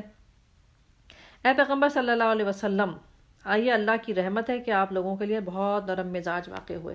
وہاں ہم نے پڑھا تھا کہ غصہ نہیں کرنا چاہیے، معاف کر دینا چاہیے، اور خود اگر غلطی کوئی ہو جائے تو فحش کچھ ہو جائے تو اللہ تعالیٰ سے استغفار کرنا چاہیے، لوگوں کو بھی معاف کرنا چاہیے اور اللہ تعالیٰ سے اپنی بھی معافی مانگنی چاہیے۔ یہاں اس سے آگے بڑھ کے ایک بات آ رہی ہے، اللہ تعالیٰ فرما رہے ہیں فَبِمَا رَحْمَةٍ مِّنَ اللَّهِ، یہ اللہ کی بہت بڑی رحمت ہے۔ کیا ہے رحمت؟ لِنْتَ لَهُمْ، آپ بہت نرم مزاج ہیں۔ آپ اس عربی زبان کے جملے کو دیکھیے، اللہ تعالیٰ نے یہ نہیں کہا کہ آپ کا نرم مزاج ہونا میری رحمت ہے، بلکہ کہا کہ میری رحمت ہے کہ آپ نرم مزاج ہیں۔ دونوں جملوں میں فرق کیا ہے؟ فرق یہ ہے کہ اگر یہ کہا جائے کہ آپ بہت اچھے ہیں اس لیے کہ میں نے آپ کو اچھا بنایا، تو پہلے آپ کی تعریف ہو رہی ہے، بعد میں اللہ کی تعریف ہو رہی ہے۔ لیکن اللہ تعالیٰ یہ کہہ رہا ہے کہ یہ تو میں نے آپ کو اتنا اچھا بنایا، اسی لیے آپ اتنے اچھے ہیں، تو اس میں پہلی تعریف اللہ کی ہے، جس سے اصولی بات پتہ چل جاتی ہے کہ آپ کے پاس کسی بھی قسم کی کوئی کوالٹی ہو، وہ اصل میں اللہ نے چاہی ہے تو آپ کو ملی، اللہ نہیں چاہتا تو آپ کو نہیں ملتی۔ یہ پہلی بات اصولی۔ تو اگر آپ کی کوئی بھی اچھی کوالٹی ہے آپ کے پاس، آپ اللہ کا شکر ادا کریں، آپ کا اس میں کوئی کمال نہیں۔ دوسری چیز یہاں پر ہم دیکھتے ہیں جو رسول اللہ صلی اللہ علیہ وسلم کے حوالے سے ہے، آپ صلی اللہ علیہ وسلم لیڈر تھے، ایک لیڈر کو کیسا ہونا چاہیے یہ اس کے بارے میں بتایا جا رہا ہے کہ لیڈر کیسا ہوتا ہے۔ لیڈر کون سا ہوتا ہے؟ جس کے اندر مزاج میں نرمی ہوتی ہے۔ اگر مزاج میں نرمی نہ ہو تو کیا ہوتا ہے وہ بھی بتا دیا گیا کہ اگر آپ مزاج کے نرم نہ ہوتے اور آپ تندخو ہوتے اور سنگ دل ہوتے تو یہ تمام لوگ آپ کے پاس سے چھٹ جاتے۔ کوئی شخص کسی ایسے شخص کے پاس 5 منٹ سے زیادہ بیٹھنا بھی نہیں چاہتا جس کی زبان خراب ہو یا جس کے مزاج خراب ہو، جو ٹیڑھی طرح بات کرے، جو بد زبانی کرے، جو جھڑک کے بات کرے، جس کا لہجہ اچھا نہیں ہو، جس کے الفاظ اچھے نہیں ہو، جس کی ٹون اچھی نہیں ہو۔ تو آپ صلی اللہ علیہ وسلم کو اللہ تعالیٰ نے جو ذمہ داریاں دی تھیں کہ آپ کو لوگوں تک اللہ کا پیغام پہنچانا ہے، تو اس کے لیے آپ کا مزاج بھی اچھا بنایا تھا، ورنہ کوئی آپ کی بات نہیں سنتا۔ اب آپ مزاج کے اچھے ہیں تو مزاج کے اچھے ہونے کا مطلب کیا ہوتا ہے؟ مزاج کے اچھے ہونے کا مطلب صرف یہ نہیں ہوتا کہ آپ لوگوں کے ساتھ بیٹھ کے اچھی اچھی باتیں کریے اور ہنسیے اور مذاق کیجیے اور لوگوں سے وہ باتیں کیجیے جو ان کو پسند آتی ہیں۔ اسلام میں اخلاق بہت ساری چیزوں کا نام ہے، جس کا اصل مقصد پھر وہی ہوتا ہے کہ آپ کا دل اصل میں کتنا عاجز اور کتنا نرم ہے۔ تو اللہ تعالیٰ کہتے ہیں کہ آپ کے مزاج بڑے اچھے ہیں، ہم نے بنائے ہیں، اب آپ کا کام کیا ہے؟ ان لوگوں کے قصور معاف کر دیجئے۔ کس کے قصور معاف کیجئے؟ جو لوگ آپ کو چھوڑ کے چلے گئے تھے، جس کی وجہ سے آپ کے زخم آئے، آپ ان کو بلا رہے تھے وہ واپس نہیں آئے، آپ نے کہا کہ کھڑے رہ جاؤ، وہ کھڑے نہیں رہے، اب آپ ان کو معاف کر دیجئے۔ اور ان آیات کو پڑھتے ہوئے میں اور آپ اپنی زندگی کو بھی دیکھتے جائیں۔ کچھ لوگ ہوتے ہیں جو ہمیں ستاتے ہیں، ہم ان کو کہتے ہیں کہ فلاں کام مت کرنا، بالکل وہی کر دیتے ہیں، ہم ان کو منع کرتے ہیں کہ اس طرح سے اس کو یوں نہ کرو، وہ وہی کر دیتے ہیں۔ اور ایسے لوگ ہمارے گھروں میں ہوتے ہیں، ہمارے بچے بھی ہو سکتے ہیں، ہمارے رشتہ دار بھی ہو سکتے ہیں، ہمارے نوکر ملازم بھی ہو سکتے ہیں، کوئی بھی ہو سکتا ہے۔ اللہ تعالیٰ نے بلینکٹ اسٹیٹمنٹ دے دیا، لوگوں کے قصور معاف کرو۔ حضرت انس رسول اللہ صلی اللہ علیہ وسلم کے گھر میں غلام کی حیثیت سے رہتے تھے، 10 سال حضرت انس آپ صلی اللہ علیہ وسلم کے گھر میں غلام کی حیثیت سے رہے، اور حضرت انس کہتے ہیں کہ 10 سال میں ایک دفعہ بھی رسول اللہ صلی اللہ علیہ وسلم نے مجھ سے یہ نہیں پوچھا کہ تم نے فلاں کام کیوں نہیں کیا۔ حتیٰ کہ میں چھوٹا تھا، بچہ تھا، اکثر و بیشتر ایسا ہوتا تھا کہ مجھے جب رسول اللہ صلی اللہ علیہ وسلم کسی کام کے لیے بازار بھیجتے تھے تو میں بازار میں کھڑے ہو کے لوگوں سے باتیں کرنے لگتا تھا، اور اس کے بعد رسول اللہ صلی اللہ علیہ وسلم باہر نکلتے تھے اور وہ مجھے دیکھتے تھے کہ میں کھڑا ہو کے لوگوں سے باتیں کر رہا ہوں، تو پھر بھی نہیں کہتے تھے کہ تم یہ کیوں کر رہے ہو، کہ میں نے تو تمہیں کام سے بھیجا تھا، تم یہاں بازار میں کھڑے ہو کے لوگوں سے بات کیوں کر رہے ہو؟ کبھی نہیں کہا۔ کیا وجہ تھی؟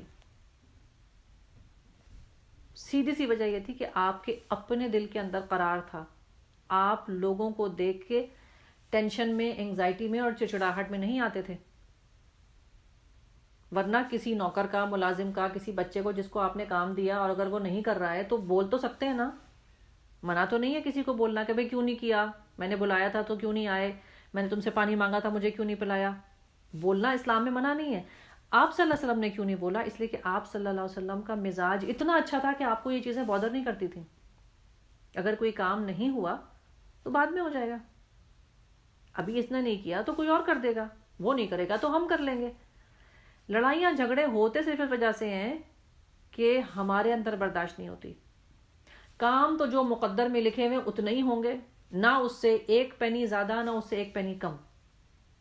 بچوں کی بات کر لیں آپ، نوکری کی بات کر لیں آپ، نوکر ملازموں کی بات کر لیں آپ، پوری دنیا کی بات کر لیں آپ، جو ہونا ہے ہوتا صرف وہی ہے۔ آپ کے کہنے سے اور آپ کے سوچنے سے اور آپ کے چاہنے سے تقدیریں نہیں بدل جاتی، لیکن آپ کے ریئیکشن سے آپ کا انجام بدل جاتا ہے. آپ اگر لوگوں سے چڑچڑاہٹ کرتے ہیں، آپ کی طبیعت خراب ہوتی ہے، آپ کے مزاج خراب ہوتے ہیں، آپ کا ماحول خراب ہوتا ہے، آپ کا اعمال نامہ خراب ہوتا ہے، آپ کی دنیا خراب ہوتی ہے، آپ کی آخرت خراب ہوتی ہے.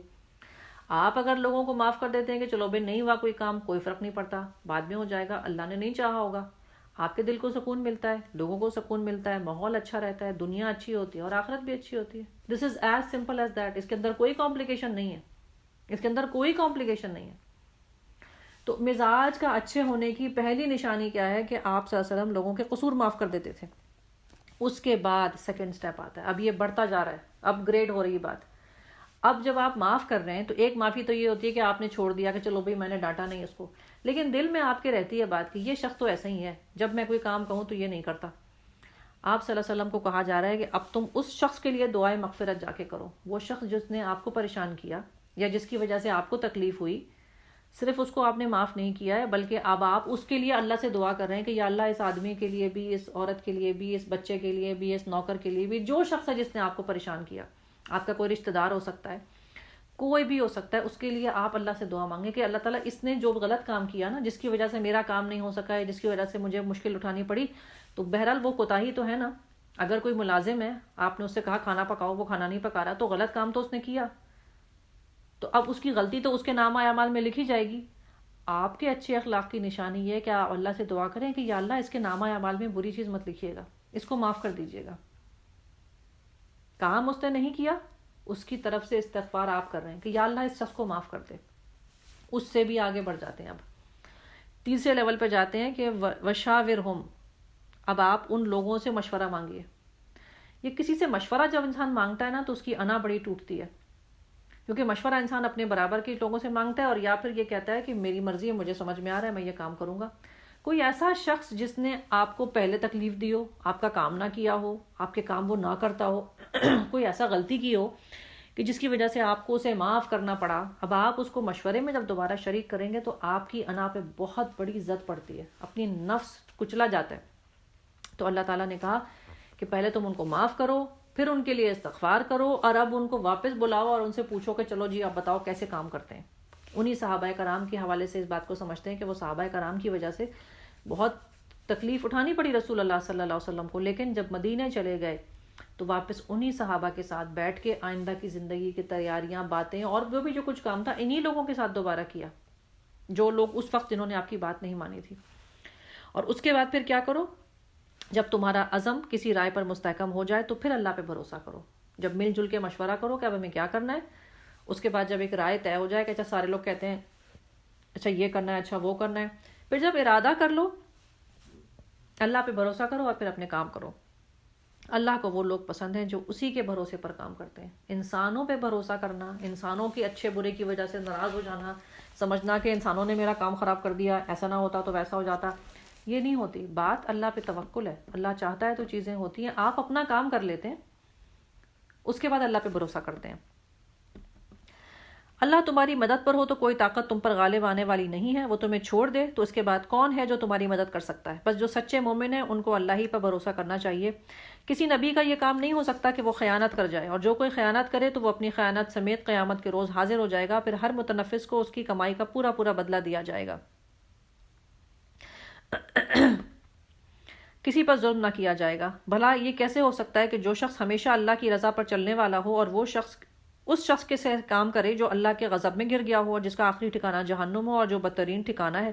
اللہ کے نزدیک دو قسم کے آدمیوں میں بدر جہاں فرق ہے. اللہ سب کے اعمال پر نظر رکھتا ہے. در حقیقت اہل ایمان پر تو اللہ نے بہت بڑا احسان کیا ہے کہ ان کے درمیان خود انہی میں سے ایک ایسا پیغمبر اٹھایا جو انہیں آیات سناتا ہے، ان کی زندگیوں کو سنوارتا ہے اور ان کو کتاب اور حکمت کی تعلیم دیتا ہے، حالانکہ اس سے پہلے وہ لوگ سری گمراہی میں پڑے ہوئے تھے. اور تمہارا کیا حال ہے کہ جب تم پر مصیبت آ پڑی تو تم کہنے لگے کہ یہ کہاں سے آ گئی، حالانکہ جنگ بدر میں اس سے دگنی مصیبت تمہارے ہاتھوں اس فریق مخالف پڑ چکی تھی. اے نبی صلی اللہ علیہ وسلم ان سے کہو یہ مصیبت تمہاری اپنی لائی ہوئی ہے، اللہ ہر چیز پر قادر ہے. جو نقصان لڑائی کے دن تمہیں پہنچا وہ اللہ کے حکم سے تھا، اور اسی لیے تھا کہ اللہ یہ دیکھ لے کہ تم میں سے کون مومن ہے اور کون منافق.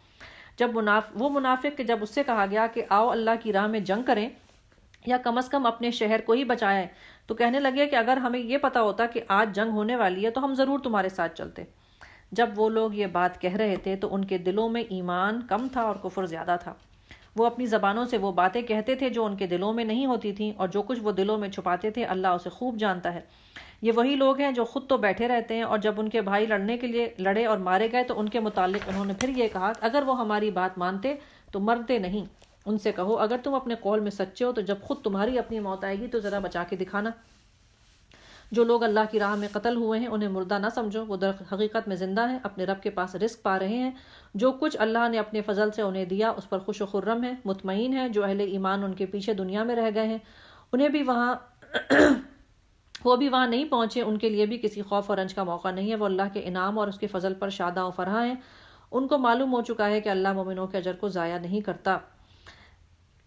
ان ساری آیات میں آپ کو نظر آ رہی ہوگی، بات سمجھ میں بھی آ رہی ہوگی کہ جنگ احد کے ہی سارے واقعات چل رہے تھے، منافقوں کی بات بھی آ رہی تھی اور ان کے دوبارہ ان کے ایٹیٹیوڈ کی بات بھی آ رہی تھی۔ ہر وہ چیز جس کا تعلق دل سے اور ایمان سے اور اخلاق سے ہوتا ہے اسی کو بار بار ان آیات میں کور کیا جا رہا ہے۔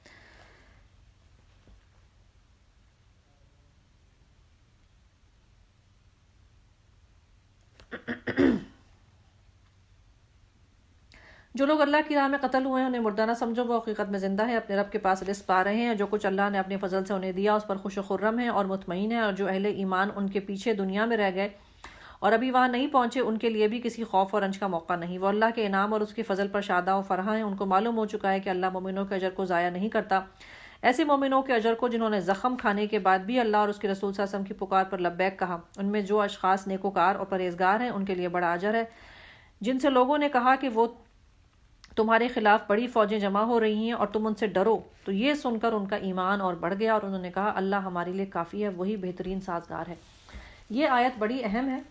اسی سے ملتی جلتی آیت سورہ احزاب میں بھی آئے گی، ہم وہاں بھی دیکھیں گے کہ جب ان لوگوں سے یہ کہا گیا کہ تم ڈرو، تمہارے ساتھ لوگ لڑنے آ رہے ہیں، تو ان کا ایمان بڑھ گیا۔ اس کا کیا مطلب ہے کہ جنگ جب ہونے والی تھی تو ایمان کیوں بڑھ گیا؟ اس لیے ایک مومن کو اچھی طرح سے یہ بات پتہ ہونی چاہیے کہ ایمان لانے کا مطلب صرف یہ نہیں ہوتا کہ ہم نماز پڑھتے ہیں، روزہ رکھتے ہیں اور جنت میں چلے جائیں گے۔ ایمان لانے کا مطلب یہ ہوتا ہے کہ اب آپ کو انسانوں کی طرف سے دی گئی پریشانیاں برداشت کرنی پڑیں گی۔ کبھی کوئی آپ کو جھڑک دے گا، کبھی کوئی آپ کو ڈانٹ دے گا، کبھی کوئی آپ کا مذاق اڑا دے گا، کبھی کوئی آپ کو بے وقوف سمجھے گا، کبھی کوئی آپ کو چھیڑے گا۔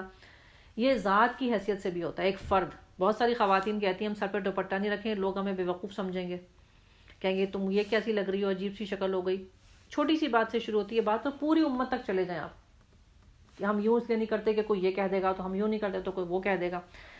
تو یہ جو پریشانیوں سے ڈرنے کی وجہ سے اسلام پر عمل نہ کرنا، یا پھر یہ کہ جب اسلام پر یقین لے آئے تو پھر تیار رہنا کہ اب تو مجھے سننا پڑے گا، اب تو کوئی نہ کوئی کچھ کہے گا، کوئی نہ کوئی کچھ سنائے گا، مجھے کچھ قربانی تو دینی پڑے گی۔ کسی پارٹی میں جا رہے ہیں، کسی دعوت میں جا رہے ہیں، بہت دل چاہ رہا ہے کہ سارے لوگ اچھے کپڑے پہنے، ہم بھی پہنے، پتہ چلا مکس کہہ دیں گے آپ کو برقع ہی پہن کے بیٹھنا ہے، آپ کپڑے نہیں بناتے، آپ کا دل نہیں چاہتا کیا؟ دل تو چاہتا ہے۔ بھوک لگی بہت ہوتی ہے، روزہ ہے، کیا بھوک نہیں لگتی ہے؟ لگتی ہے، روزہ ہے، نہیں کھا سکتے۔ بہت ساری چیزیں ایسی ہوتی ہیں جو کہ اللہ تعالیٰ نے منع کر دی ہوتی ہیں، تو جب وہ چیزیں سامنے آتی ہیں اور آپ کو برداشت کرنا پڑتا ہے تو جو مومن ہوتا ہے اس سے پتہ چل جاتا ہے کہ ہاں یہی تو میری آزمائش تھی، اسی کو تو کہا گیا تھا کہ اسلام لاؤ گے تو تم کو آزمایا جائے گا۔ اگر آزمائش نہیں آ رہی ہے، ٹیسٹ نہیں ہو رہا ہے، تو رزلٹ کے دن کیا ہوگا؟ جو امتحان دیتا ہے وہی تو پاس ہوتا ہے، جس نے امتحان ہی نہیں دیا اس کو رزلٹ میں کیا ملنے والا ہے؟ اس لیے پریشانیوں سے نہیں گھبرانا چاہیے، یعنی کہ امتحان سے نہیں گھبرانا چاہیے، بلکہ امتحان کو پاس کرنے کی تیاری کرنی چاہیے۔ سیدھی سیدھی بات ہوتی ہے کہ ہم لوگ چاہتے ہیں کہ پریشانیاں ختم ہو جائیں، یقیناً اللہ تعالیٰ سے پریشانیوں کے بارے میں دعا کرنی چاہیے کہ اللہ تعالیٰ ہمیں پریشانیاں نہ دے، لیکن پریشانی بذات خود کوئی بری چیز نہیں ہوتی ہے، فیل ہونا بری چیز ہوتی ہے۔ امتحان تو نہ اچھا ہوتا ہے نہ برا ہوتا ہے، نتیجہ اچھا یا برا نکلتا ہے نا۔ تو جو لوگ ایمان والے تھے جب انہوں نے دیکھا کہ اتنی بڑی بڑی فوجیں آ کے ہمارے سامنے کھڑی ہو گئی ہیں اور لوگ ہمیں ڈرا رہے ہیں کہ دیکھو دیکھو تم سے لوگ لڑنے آ رہے ہیں، تو انہوں نے کیا کہا؟ فزادہم ایمانا، ان کا ایمان بڑھ گیا کہ بس ٹھیک ہے اب تو ہم اچھے کام کریں گے، اب دیکھنا اللہ ہماری مدد کرے گا۔ اور ایسے لوگوں کی مدد اللہ تعالیٰ نے کی ہے۔ لیکن وہ تمام لوگ جو یہاں پہ ڈر جاتے ہیں اور کہتے ہیں نہیں پتہ نہیں کیا ہوگا، اللہ ان کی مدد نہیں کرتا۔ وہ دنیا میں رہتے ہیں لیکن کبھی نہ کبھی کچھ نہ کچھ پریشانیاں اونچ نیچ چلتی رہتی ہیں، دل کا قرار ختم ہونے لگتا ہے.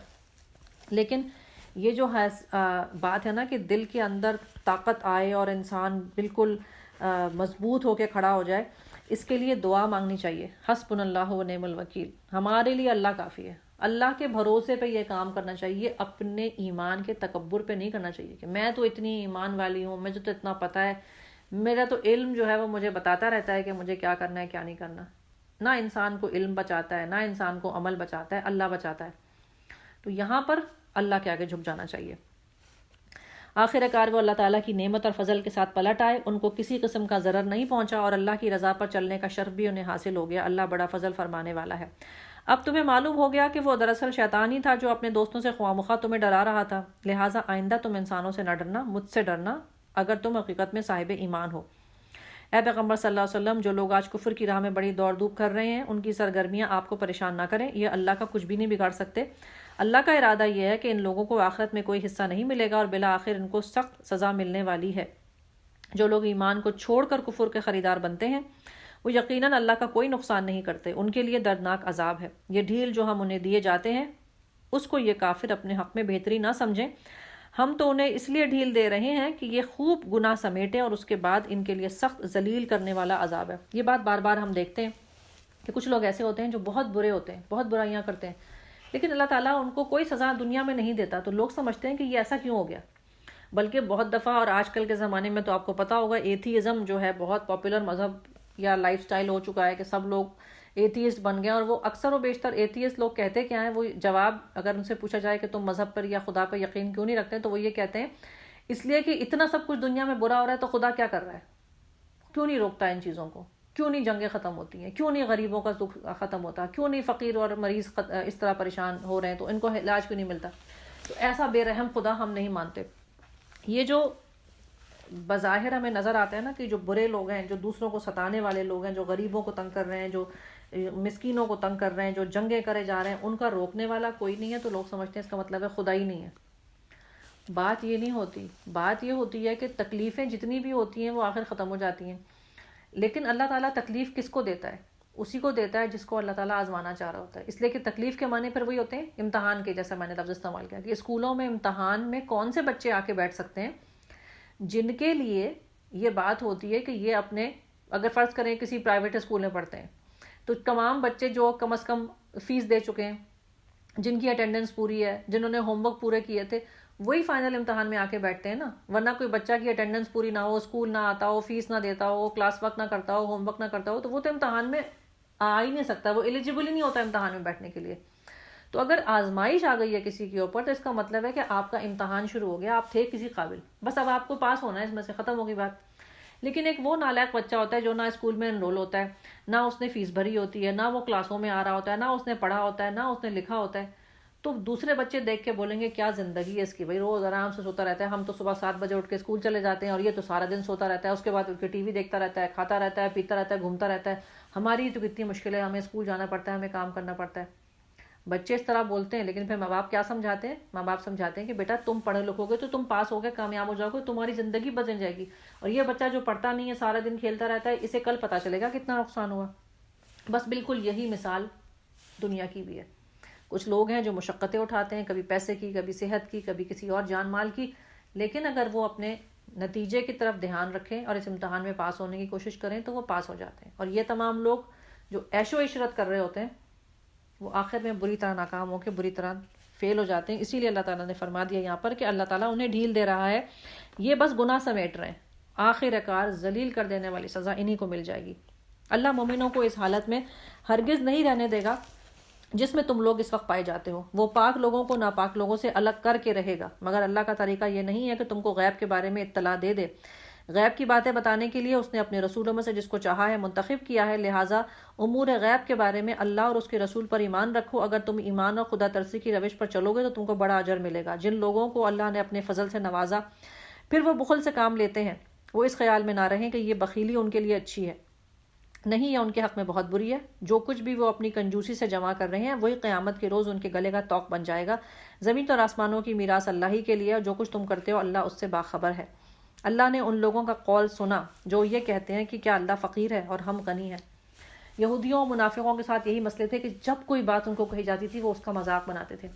جب ان کو یہ کہا رسول اللہ صلی اللہ علیہ وسلم نے کہ اللہ تعالیٰ صدقے اور خیرات کا حکم دیتا ہے، تو اس پر انہوں نے کہا کہ کیوں، اللہ فقیر ہے کیا، وہ خود نہیں کھلا سکتا، ہم اپنے پیسے کیوں دیں. اب اس طرح کی باتیں کرنا تکبر کی حد ہے، جب انسان اللہ تعالیٰ کے اوپر الزامات لگانا شروع کر دے. لیکن اللہ تعالیٰ نے کہا ہے کہ اللہ تعالیٰ نے سن لی ان کی سب باتیں، کہ وہ یہ کہتے ہیں کہ اللہ فقیر ہے اور ہم غنی، اور ان کی یہ باتیں ہم نے لکھ بھی لی ہیں. یہ دھمکی ہے ان کو، کہ یہ بھی نہیں ہے کہ صرف ہم نے سنا ہے، ہم نے لکھ کے رکھا ہے، اب تم آؤ گے تو پتہ چلے گا کہ اللہ کی شان میں گستاخی کرنے کا کیا عذاب ہوتا ہے.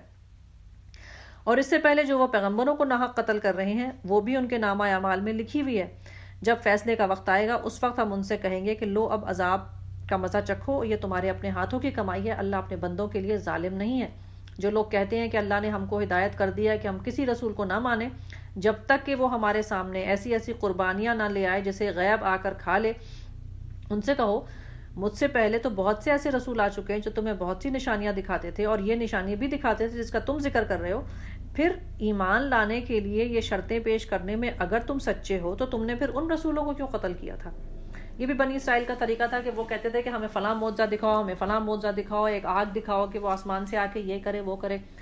بنی اسرائیل کے بہت سارے انبیاء تھے، ان کے ساتھ یہ معجزات ہو چکے تھے. ان کو یہ جو چیزیں رسول اللہ صلی اللہ علیہ وسلم سے دکھانے کو کہہ رہے تھے وہ سارے نبی دکھا چکے تھے ان کو، اس کے باوجود انہوں نے انہیں قتل کیا تھا. تو اللہ تعالیٰ ان کو یاد دلا رہے ہیں کہ یہ تمہارا جو آرگیومنٹ ہے یہ بیکار آرگیومنٹ ہے، اس لیے کہ تم تو اس وقت بھی نہیں مانے تھے.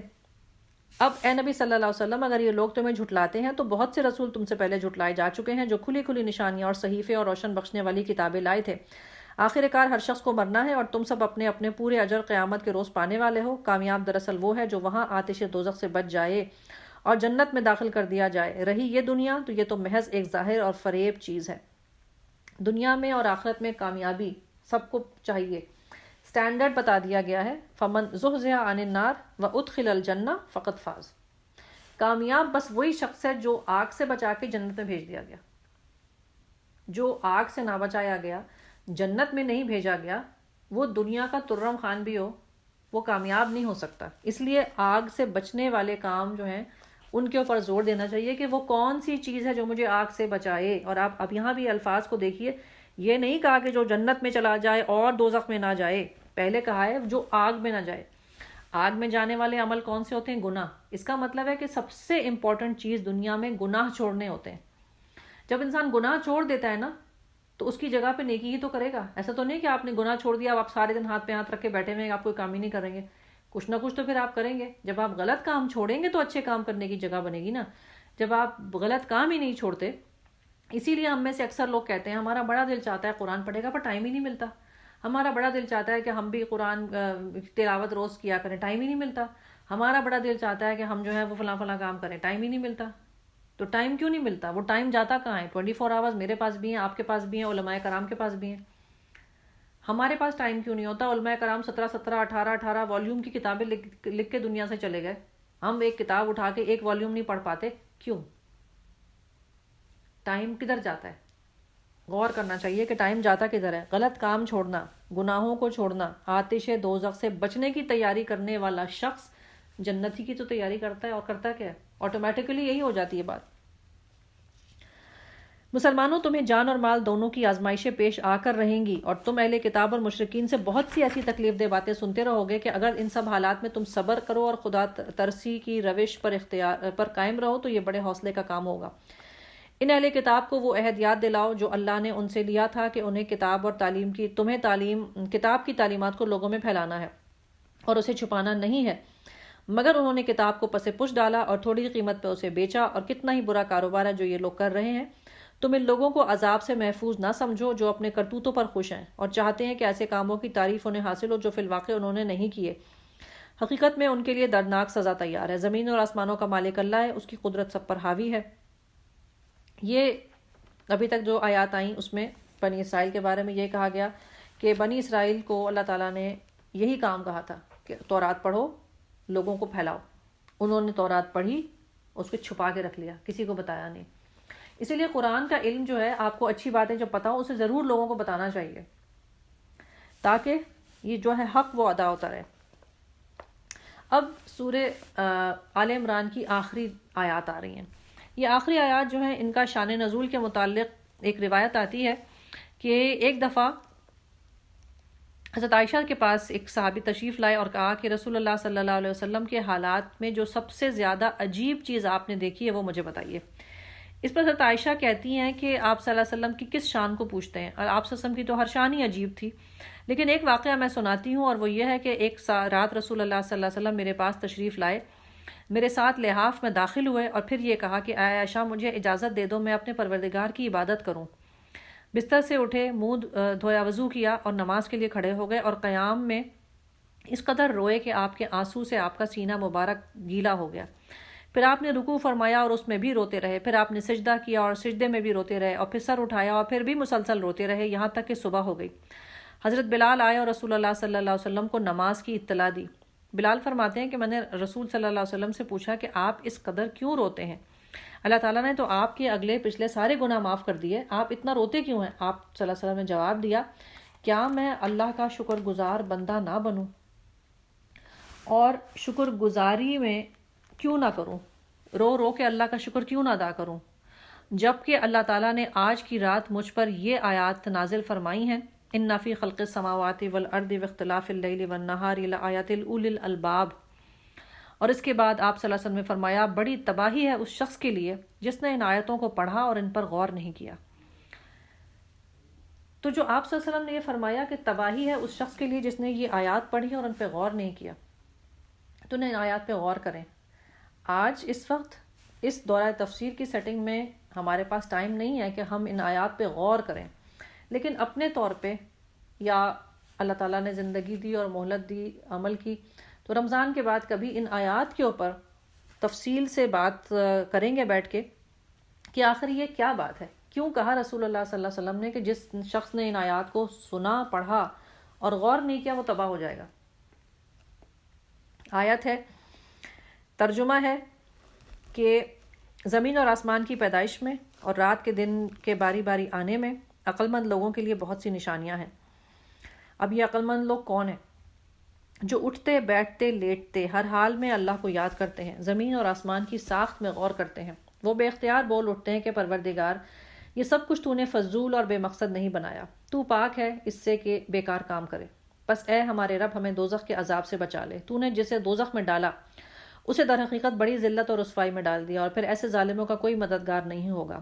مالک ہم نے ایک پکارنے والے کو سنا ہے جو ایمان کی طرف بلاتا تھا اور کہتا تھا کہ اپنے رب کو مانو، ہم نے اس کی دعوت قبول کر لی. پس اے ہمارے آقا جو قصور ہم سے ہوئے ہیں ان سے درگزر فرما دے، جو برائیاں ہم میں ہیں انہیں ہم سے دور کر دے، اور ہمارا خاتمہ نیک لوگوں کے ساتھ کر. خداوند جو وعدے تو نے اپنے رسولوں کے ذریعے سے کیے ہیں ان کو ہمارے ساتھ پورا کر، اور قیامت کے دن ہمیں رسوائی میں نہ ڈال، بے شک تو اپنے وعدے کے خلاف کرنے والا نہیں.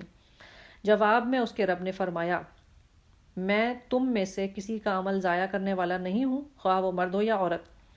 تم سب ایک دوسرے کے ہم جنس ہو، لہٰذا جن لوگوں نے میری خاطر اپنے وطن چھوڑے، میری راہ میں گھروں سے نکالے گئے، ستائے گئے اور میرے لیے لڑے اور مارے، ان سب کے قصور میں معاف کر دوں گا اور انہیں میں ایسی باغوں میں داخل کروں گا جس کے نیچے نہریں بہتی ہوں گی. یہ ان کی جزا ہے اللہ کے یہاں اور بہترین جزا ہے اللہ ہی کے پاس.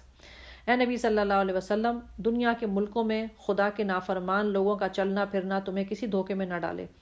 یہ محض زندگی کے تھوڑے سے دنوں کا لطف ہے، پھر یہ سب جہنم میں جائیں گے جو بدترین رہنے کی جگہ ہے. برعکس اس کے کہ جو لوگ اپنے رب سے ڈرتے ہوئے زندگی بسر کرتے ہیں ان کے لیے ایسے باغ ہیں جن کے نیچے نہریں بہتی ہیں، ان باغوں میں وہ ہمیشہ رہیں گے. اللہ کی طرف سے یہ سامان ضیافت ہے ان کے لیے. جو کچھ اللہ کے پاس ہے نیک لوگوں کے لیے وہی سب سے بہتر ہے. اہل کتاب میں بھی کچھ لوگ ایسے ہیں جو اللہ کو مانتے ہیں، اس کتاب پر ایمان لاتے ہیں جو تمہاری طرف بھیجی گئی ہے، اور اس کتاب پر بھی ایمان رکھتے ہیں جو ان سے پہلے خود ان کی طرف بھیجی گئی تھی. اللہ کے آگے جھکے ہوئے ہیں اور اللہ کی آیات کو تھوڑی سی قیمت پر بیچ نہیں دیتے. ان کا اجر ان کے رب کے پاس ہے اور اللہ کو حساب چکانے میں دیر نہیں لگتی. اے لوگو جو ایمان لائے ہو، صبر سے کام لو، باطل پرستوں کے مقابلے میں پامردی دکھاؤ، حق کی خدمت کے لیے کمر بستہ رہو، اللہ سے ڈرتے رہو، امید ہے کہ فلاح پا جاؤ گے. ان آیات کا ترجمہ میں نے آپ کے سامنے پڑھ دیا. تفسیر جیسا کہ میں نے آپ سے کہا کہ اس کا ٹائم نہیں ہے، لیکن صرف ایک بات یہاں پہ کہہ دوں گی کہ ان آیات میں بہت ساری دعائیں ہیں. اس کے علاوہ وہ تمام لوگ جو دنیا میں اپنے پیدا ہونے کی وجوہات کے اوپر غور کرتے ہیں کہ میں یہاں کیوں پیدا ہوا ہوں، وجہ کیا تھی. اگر اپنے آپ کے بارے میں سوچیں کہ میں اپنے بارے میں سوچوں، اگر میں دنیا میں پیدا نہ ہوتی تو کیا ہو جاتا، تو پھر پتہ چلتا ہے کہ واقعی کوئی فرق نہیں پڑتا تھا، کیونکہ میری جگہ کوئی اور پیدا ہو جاتا. جو کام میں کر رہی ہوں وہ کوئی اور کر لیتا. میرے بچوں کی ماں کوئی اور ہوتی، ان کے لیے کھانا کوئی اور پکاتا. میرے ماں باپ کی اولاد کوئی اور ہوتی، ان کی خدمت وہ کر لیتا. میں کون ہوں؟ مجھے کیوں پیدا کیا گیا ہے؟ زمین و آسمان کو کیوں پیدا کیا گیا؟ اگر ایک درخت جو میرے گھر کے سامنے لگا ہوا یہ نہ ہوتا تو کیا ہو جاتا؟ ایک ستارہ اگر آسمان پہ نہ ہوتا تو کیا ہو جاتا؟ بہت کچھ ہو جاتا. یہ جو غور کرنے کی عادت ہوتی ہے نا، انسان کو بہت کچھ سکھاتی ہے، بہت کچھ بتاتی ہے. پھر انسان کیجول زندگی نہیں گزارتا کہ چلو جی ہو گیا، نہیں ہوا نہیں ہوا. ایسا نہیں ہوتا. اللہ تعالیٰ نے اتنی ڈیٹیل سے، اتنی پلاننگ کے ساتھ ساری دنیا بنائی. پوری سائنس اور فزکس کی اگر علم حاصل کریں تو ایک ایک electron, proton, neutron, D N A, chemistry, physics, سبق اسباق، دنیا، سوچیں، محبتیں، نفرتیں، انسان، جانور، کیڑے مکوڑے، یہ اتنی ساری چیزیں ہیں کیوں؟ اگر مکھی نہ ہوتی تو کیا ہو جاتا؟ مچھر نہ ہوتے تو کیا ہو جاتا؟ یہ سوچنے والا دماغ جو ہوتا ہے نا، وہ اللہ کی محبت میں گرفتار ہو جاتا ہے. اللہ کی بڑائی کے آگے، اللہ کی طاقت کے آگے اپنا سر جھکاتا ہے. اور یہی اللہ چاہتا ہے. اللہ تعالیٰ نے مجھے کیوں بنایا تھا؟ تاکہ میں اس کو پہچانوں اور اس کے آگے جھک جاؤں. اگر میں نے یہ کام کر لیا تو مجھے جنت مل جائے گی. اس لیے کہ جنت اللہ کے تعارف کے بعد اس کی قدردانی کرنے کا تحفہ ہے. اللہ کے تعارف کے بعد جب مجھے تعارف ہو گیا اللہ کا کہ یہ ہے اللہ، اب میرا دل و دماغ اس کی محبت میں گرفتار ہو گیا. مجھے ہر وقت ہر جگہ اللہ ہی کی یاد آتی ہے. مجھے ہر وقت ہر جگہ اللہ کی باتیں سمجھ میں آتی ہیں، سنائی دیتی ہیں باتیں، آواز کانوں میں آتی ہے کہ اچھا ایس کو یوں کسی نے کہا تھا، ایسا کرنا چاہیے، کسی نے بتایا تھا یہ غلط ہوتا ہے، کسی نے بتایا تھا وہ صحیح ہے. میں ہر وقت انہی کاموں کو کرتی ہوں یا نہیں کرتی ہوں. یہ میری زندگی کا مقصد ہونا چاہیے. انسان کے اخلاق، اس کے معاملات، اس کے اعمال، اس کی زندگی خود بخود سدھرتی چلی جاتی ہے، دنیا بہتر ہوتی چلی جاتی ہے، اور اللہ تعالیٰ نیکی کو قبول بھی کرتا ہے. بہرحال یہ آیات بہت تفصیل طلب ہیں. کبھی اللہ تعالیٰ نے موقع دیا، زندگی دی، تو ہم ان کے اوپر بات کریں گے. نعوذ باللہ، میرا کہنے کا مقصد یہ نہیں ہے کہ مجھے یہ ساری باتیں پتہ ہے اور میں آپ کو بتاؤں گی. کہنے کا مقصد یہ ہے کہ جو کچھ میں نے سمجھا یا میں نے پڑھا یا میں پڑھوں گی، اگر موقع اللہ تعالیٰ نے دیا تو کبھی ہم اس کو بھی ڈسکشن میں کر لیں گے انشاءاللہ تعالیٰ.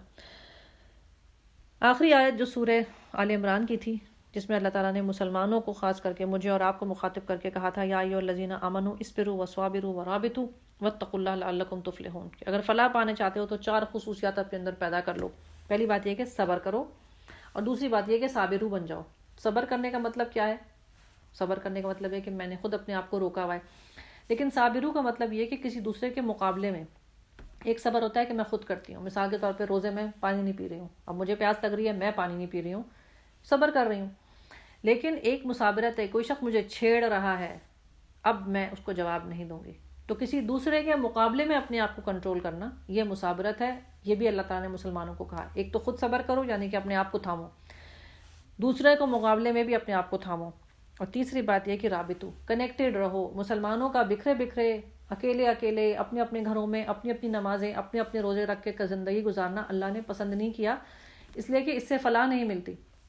تو جب انسان صبر کرے گا، اور صابرو کرنے کا مطلب ہے کہ آپ ہیں لوگوں میں بیٹھے ہوئے، ہر طرف سے لوگ آپ کو کچھ نہ کچھ سنا رہے ہیں، بتا رہے ہیں، لیکن آپ برداشت کر رہے ہیں اور آپ ان سے کنیکٹڈ ہیں. اور یہ سب کچھ کیسے ہو سکتا ہے؟ تقویٰ کے بغیر ہو نہیں سکتا. تو جب یہ سب کچھ کر لیں گے تو کیا ہوگا؟ لعلکم تفلحون، شاید کہ آپ کامیاب ہو جائیں. اللہ تعالیٰ نے ہم سب کو موقع دیا، اللہ تعالیٰ مجھے اور آپ کو کامیاب کرے اور اس کی ہمت عطا فرمائے کہ ہم نیکی کے کام کر سکیں. آمین. اب ہماری سورہ نساء شروع ہو جاتی ہے.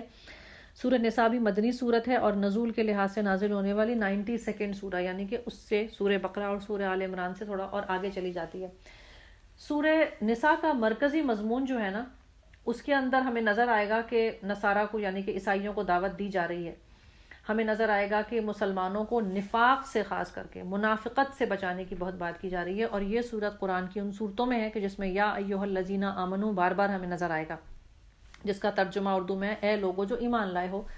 لیکن علماء یہ کہتے ہیں کہ اللہ تعالیٰ جب یہاں پر یا ایھا الذین آمنوا کہیں گے تو ذرا غور سے دیکھنا پڑے گا کہ کہہ کیا رہے ہیں. اور غور سے دیکھنے میں پتہ چلے گا کہ اصل میں اللہ تعالیٰ منافقوں سے بات کر رہے ہوں گے، لیکن اللہ تعالیٰ ان منافقوں کو مومن کیوں کہیں گے؟ اسی لیے کہ اللہ تعالیٰ کسی کو دنیا میں مومن یا کافر اس لیے کہتا ہے کیونکہ وہ لوگ اپنے آپ کو خود یہی کہتے ہیں۔ اللہ تعالیٰ نان مسلم کس کو کہتا ہے؟ جو خود اپنے آپ کو نان مسلم کہتا ہے۔ اللہ تعالیٰ دنیا میں مسلمان کس کو کہتا ہے؟ جو کہ خود اپنے آپ کو مسلمان کہتا ہے۔ دنیا میں کوئی مجھے کچھ بھی کہے اس سے فرق نہیں پڑتا، اصل فرق یہ پڑتا ہے کہ آخرت میں اللہ تعالیٰ کس کو مسلمان کہے گا اور کس کو نان مسلم کہے گا۔ دنیا میں منافق وہ انسان ہوتا ہے جو ہمیشہ کہتا ہے کہ میں مسلمان ہوں لیکن کام غلط کرتا ہے، لیکن چونکہ وہ اپنے آپ کو مسلمان کہتا ہے تو اللہ تعالیٰ نے بھی کہہ دیا مسلمان۔ سمپل مثال بالکل اسی طرح سے کہ جس طرح دنیا میں آپ کبھی بھی کسی انسان سے ملتے ہیں تو جب آپ اس سے پوچھتے ہیں جی آپ کا نام کیا ہے، پھر جب وہ آپ کو اپنا نام بتا دیتا ہے تو پھر آپ ساری زندگی اس کو اسی نام سے پکارتے ہیں۔ کیوں پکارتے ہیں؟ اس لیے کہ اسی شخص نے بتایا تھا کہ آپ کو کیا اس کا نام یہ ہے۔ تو اللہ تعالیٰ بھی ہمیں اس نام سے پکارتا ہے جس نام سے ہم نے کہا ہوتا ہے۔ ہم نے کہا ہے کہ جی ہم مسلمان ہیں تو اللہ تعالیٰ کہے گا اچھا ٹھیک ہے جی مسلمانوں آ جاؤ۔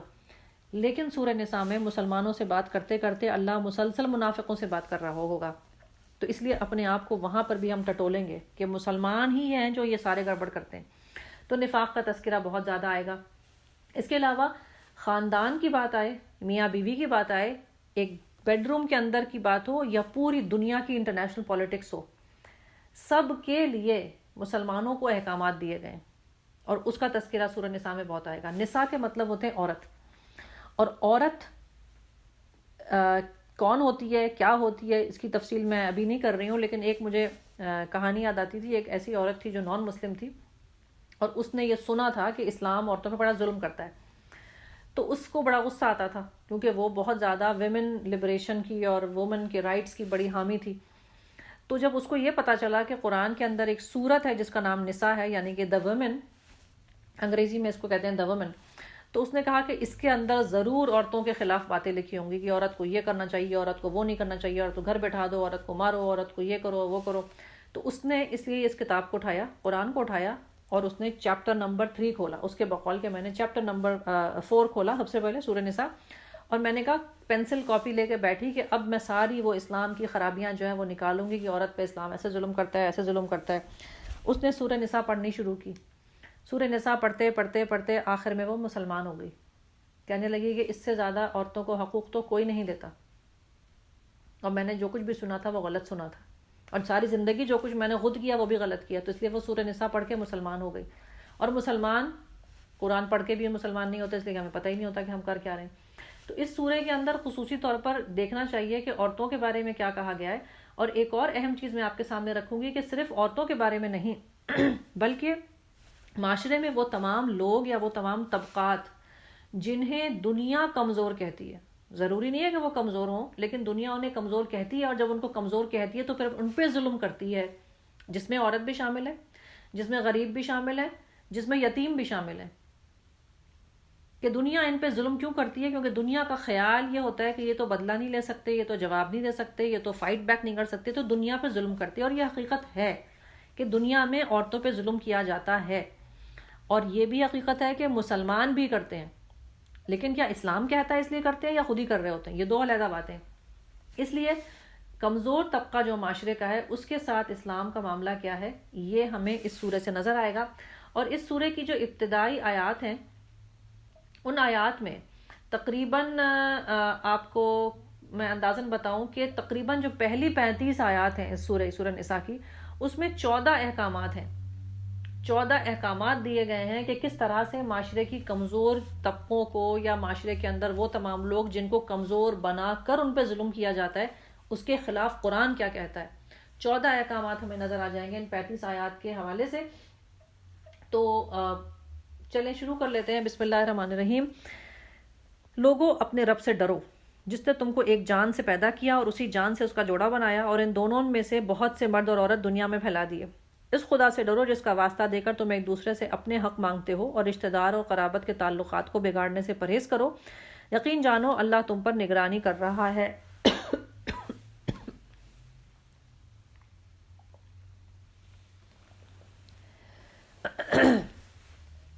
سورہ آل عمران میں جس موضوع پہ خاص کر کے بات کی گئی تھی وہ یہ بات تھا کہ جو انسانوں کے اعتقاد میں کمزوری ہوتی ہے، خاص کر کے منافق وغیرہ، ان کی اصلاح کی گئی تھی۔ نساء کے اندر عقیدے سے زیادہ انتظام، جو دنیا کے انتظام چل رہے ہوتے ہیں ان کو کیسے ٹھیک کیا جائے، اس کے حوالے سے احکامات ملیں گے کہ اگر معاشروں کو ٹھیک کرنا ہے تو کچھ افراد کو بھی کچھ کام کرنے پڑیں گے اور حکومتوں کو بھی کچھ کام کرنے پڑیں گے، ان دونوں کا تذکرہ آئے گا۔ اس کے علاوہ جیسا کہ میں نے آپ کے سامنے رکھی تھی بات کہ تقوی کا تذکرہ ہی سے بات شروع ہو رہی ہے، سورہ فاتحہ سے لے کے ابھی تک ہم تقوی کی بات کر رہے ہیں، تو اس لیے بھی غور کرنا چاہیے کہ تقوی اصل میں پرہیزگاری کا نام ہے، اور اگر انسان ظلم سے پرہیز نہیں کرتا، کسی کمزور کو پریشان کرنے سے پرہیز نہیں کرتا، کسی دکھی کو مزید دکھ دینے سے پرہیز نہیں کرتا، تو پھر اصل میں معاشرے خراب ہو جاتے ہیں۔ تو حکمرانوں سے بھی یہ کہا گیا ہے کہ تقوی اختیار کریں، شوہروں سے بھی یہ کہا گیا ہے کہ تقوی اختیار کریں، یتیموں کے سرپرستوں سے بھی یہ کہا گیا ہے کہ تقوی اختیار کریں۔ جس کے دل میں خدا کا خوف نہیں ہوتا وہ اپنی بیوی پہ بھی ظلم کرتا ہے، وہ اپنے بچوں پہ بھی ظلم کرتا ہے، وہ اپنی رعایا پہ بھی ظلم کرتا ہے، وہ اپنے نوکر پہ بھی ظلم کرتا ہے، سب پہ کر سکتا ہے۔ سورہ نساء کی یہ جو پہلی 2 آیات ہیں، بلکہ پہلی جو آیت ہے یہ جس کا ترجمہ میں نے آپ کے سامنے پڑھا، یہ نکاح میں پڑھی جاتی ہے، نکاح کے خطبوں میں پڑھی جاتی ہے، کیونکہ اس کے مطلب یہی ہے کہ اللہ تعالیٰ سے ڈرنا چاہیے۔ اللہ وہ ہے جس نے تمہارا جوڑا بنایا، اور یہ وہی خدا ہے جس کے نام پہ تم نکاح کرتے ہو۔ خدا کو حاضر و ناظر جان کے ایک عورت اور ایک مرد کا نکاح ہوتا ہے۔ رشتہ دار اور قرابت داروں کے ساتھ بھی آپ اللہ کا واسطہ دیتے ہیں کہ اللہ کے واسطے مجھے میرا حق دے دو، اللہ کے واسطے مجھے ایسا نہ کرو، اللہ کے واسطے میری بات سن لو۔ یہ اللہ کا نام بہت لیا جاتا ہے، لیکن اللہ سے ڈرتا کون ہے؟ ایک شوہر اور ایک بیوی جب نکاح کے رشتے میں داخل ہو جاتے ہیں، اللہ کے نام سے داخل ہوتے ہیں۔ اس کے بعد اگر بیوی بددیانتی کرے یا میاں بددیانتی کرے تو آپس میں تو جو وہ ایک دوسرے کا اعتبار کھوتے ہیں وہ علیحدہ بات ہے، لیکن اصل میں وہ مذاق اللہ کے نام کا بناتے ہیں۔ اللہ نے کہا تھا اس رشتے کو جوڑنے کو، ورنہ اگر نکاح نہ ہوتا تو ان کا ساتھ رہنا حرام تھا۔ اس ساتھ کو حلال اللہ نے کیا تھا، اس کے نام کی حرمت رکھنی پڑے گی انسانوں کو۔ تو اس لیے تقوی از دا کی ورڈ۔ اب اس تقوی کی بات کرتے ہوئے پہلا حکم آتا ہے، یتیموں کے مال ان کو واپس دے دو، اچھے مال کو برے مال سے نہ بدلو، اور ان کے مال اپنے مال کے ساتھ ملا کر نہ کھا جاؤ، یہ بہت بڑا گناہ ہے۔ یہ پہلا حکم تھا کمزور طبقے کے حوالے سے کہ مال یتیم کے حوالے سے احتیاط کرنی چاہیے۔ حکم نمبر 2، اور اگر تم کو اندیشہ ہو کہ یتیموں کے ساتھ انصاف نہیں کر سکو گے تو جو عورتیں تم کو پسند آئیں ان میں سے 2 3 یا 4 سے نکاح کر لو، لیکن اگر تمہیں اندیشہ ہو کہ تم ان کے ساتھ عدل نہ کر سکو گے تو پھر ایک ہی بیوی کافی ہے، یا ان عورتوں کو زوجیت میں لاؤ جو تمہارے قبضے میں آئی ہیں۔ بے انصافی سے بچنے کے لیے زیادہ قرین ثواب بات ہے۔ اب یہ جو آیت ہے نا، اس کا تفسیر میں نہیں کروں گی، مگر مختصراً بتا دوں کہ اسلام جو ہے اس نے 4 شادیوں کا حکم نہیں دیا ہے۔ یہ لوگ کہتے ہیں اسلام 4 شادی کا حکم دیتا ہے، حکم نہیں دیا ہے، 4 شادی تک کی اجازت ہے۔ یہ جملے میں بہت فرق ہے۔ حکم دینے کا مطلب ہے کہ ہر شخص کو 4 شادی کرنی چاہیے، یہ نہیں کہا اسلام نے۔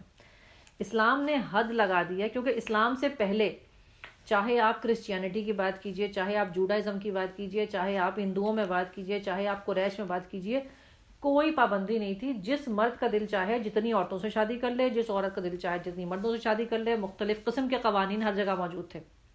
لیکن عام طور سے دنیا میں مرد زیادہ شادیاں کرتے تھے، عورتیں بہرحال کم کرتی تھیں۔ ابھی بھی افریقہ کے کسی جنگلوں میں ہے جو میٹری آرک ہیں بہت سارا، ان میں عورتیں جو حکمران ہوتی ہیں اور ہر عورت 5-6 شادیاں کر لیتی ہے۔ لیکن دنیا کا قانون یہی ہے عام طور سے کہ لوگ مرد زیادہ شادیاں کرتے ہیں۔ اسلام نے آ کر کے اس کے اوپر پابندی لگا دی کہ ایک وقت میں 4 سے زیادہ رکھی ہی نہیں جا سکتی ہیں، ورنہ اصل شادی ایک ہی سے ہوتی ہے اور ایک ہی کے ساتھ کی جاتی ہے، اور ایک ہی کے ساتھ ساری زندگی رہا جاتا ہے، اور اسی گھر کو چلایا بھی جاتا ہے، اسی گھر کو بنایا بھی جاتا ہے۔ لیکن اگر کوئی ایسی ضرورت پڑ جائے جس میں سے بہت ساری ضروریات ہیں، بعض دفعہ جنگیں ہو جاتی ہیں، عورتیں بے آسرا ہو جاتی ہیں، ان کا سنبھالنے والا کوئی نہیں ہوتا، بعض دفعہ مرد کو خود ضرورت ہوتی ہے، بیوی بیمار ہو جاتی ہے، بچے نہیں ہوتے، یا وغیرہ وغیرہ، بہت سی مختلف وجوہات ہیں۔ لیکن یہ نہیں کہا گیا کہ اسلام نے کہا ہے کہ 4 شادیاں ضرور کرو، بلکہ کم کرتے کرتے 10 15 20 جتنی بھی لوگ کر لیتے تھے، اس میں سے آخر میں 4 تک کرا دی کہ اس سے زیادہ تم کر ہی نہیں سکتے۔ لیکن اس سے زیادہ کی تفصیل میں ابھی نہیں کر رہی ہوں۔ ٹائم نہیں ہے، لیکن اگر اللہ تعالیٰ کے احکامات پر اعتبار ہے تو سمجھ میں ضرور اتنا دل کے اندر لے آنا چاہیے کہ جو کچھ اللہ کہتا ہے آخر اس کا کوئی نہ کوئی فائدہ ہوتا ہے، اسی لیے کہتا ہے، ورنہ جس چیز کا نقصان ہوتا تو اللہ تعالیٰ ہمیں اس کام کو کرنے کو نہ کہتا۔ تیسرا حکم یہ ہے کہ اور عورتوں کے مہر خوش دلی کے ساتھ فرض جانتے ہوئے ادا کرو، البتہ اگر وہ اپنی خوشی سے مہر کا کوئی حصہ تمہیں معاف کر دیں تو تم اسے کھا سکتے ہو۔ یہ بات میں نے پہلے بھی بتائی تھی آپ کو کہ مہر دینا فرض ہے، لیکن اگر خوش دلی سے عورت خود معاف کر دے، خوش دلی کا لفظ ضرور آیا ہے کہ خود اگر عورت کہہ دے کہ مجھے نہیں چاہیے تو پھر ختم ہو جاتی ہے بات۔ اور اپنے وہ مال جنہیں اللہ نے تمہارے لیے قیام زندگی کا ذریعہ بنایا ہے نادان لوگوں کے حوالے نہ کرو، یہ چوتھا حکم ہے۔ البتہ انہیں کھانے اور پہننے کے لیے دو اور انہیں نیک ہدایت کرو، اور یتیموں کو دیکھتے رہو یہاں تک کہ وہ نکاح کے قابل عمر کو پہنچ جائیں، پھر اگر تم ان کے اندر اہلیت پاؤ تو ان کے مال ان کے حوالے کر دو۔ ایسا کبھی نہ کرنا کہ حد انصاف سے تجاوز کر کے اس خوف سے ان کے مال جلدی جلدی انہیں دینے لگ دو، کھا جاؤ کہ وہ بڑے ہو کر مطالبہ کر دیں گے۔ یتیم کا جو سرپرست مالدار ہو وہ پرہیزگاری سے کام لے، جو غریب ہو وہ معروف طریقے سے کھائے۔ پھر جب ان کے مال ان کے حوالے کرنے لگو تو لوگوں کو اس پر گواہ بنا لو، حساب لینے کے لیے اللہ کافی ہے۔ چوتھا حکم مال یتیم کے بارے میں تھا کہ کیسے دیا جائے، کس کو دیا جائے، کب دیا جائے، اس کے بھی احکامات درجہ بدرجہ آئے تھے، قرآن میں بہت جگہ موجود ہیں، لیکن ہم اس کی تفصیل میں نہیں جا رہے۔ صرف پانچواں حکم یہ ہے کہ مردوں کے لیے اس مال میں حصہ ہے جو ماں باپ اور قریبی رشتہ داروں نے چھوڑا ہو، عورتوں کے لیے بھی اس مال میں حصہ ہے جو ماں باپ اور قریبی رشتہ داروں نے چھوڑا ہو، خواہ تھوڑا ہو یا بہت، اور یہ حصے اللہ کی طرف سے مقرر ہیں۔ اور جب تقسیم کے موقع پر کنبے کے لوگوں اور یتیم اور مسکین آئیں تو اس مال میں سے ان کو بھی کچھ دو، اور ان کے ساتھ بھلے مانسو کسی بات کرو۔ لوگوں کو اس بات کا خیال کر کے ڈرنا چاہیے کہ اگر وہ خود اپنے پیچھے بے بس اولاد چھوڑتے تو مرتے وقت انہیں اپنے بچوں کے حق میں کیسے کیسے اندیشے لاحق ہوتے۔ پس چاہیے کہ وہ خدا کا خوف کریں، راستی کی بات کریں۔ جو لوگ ظلم کے ساتھ یتیموں کا مال کھاتے ہیں در حقیقت وہ پیٹ آگ سے بھرتے ہیں، ضرور جہنم کی بھڑکتی ہوئی آگ میں جھونکے جائیں گے۔ پانچواں حکم کیا تھا؟ عورت اور مرد دونوں کو اپنے اپنے والدین کے اور رشتہ داروں کے پیسوں میں سے وراثت ملتی ہے، کیونکہ عام طور سے لوگ عورتوں کو وراثت نہیں دینا چاہتے۔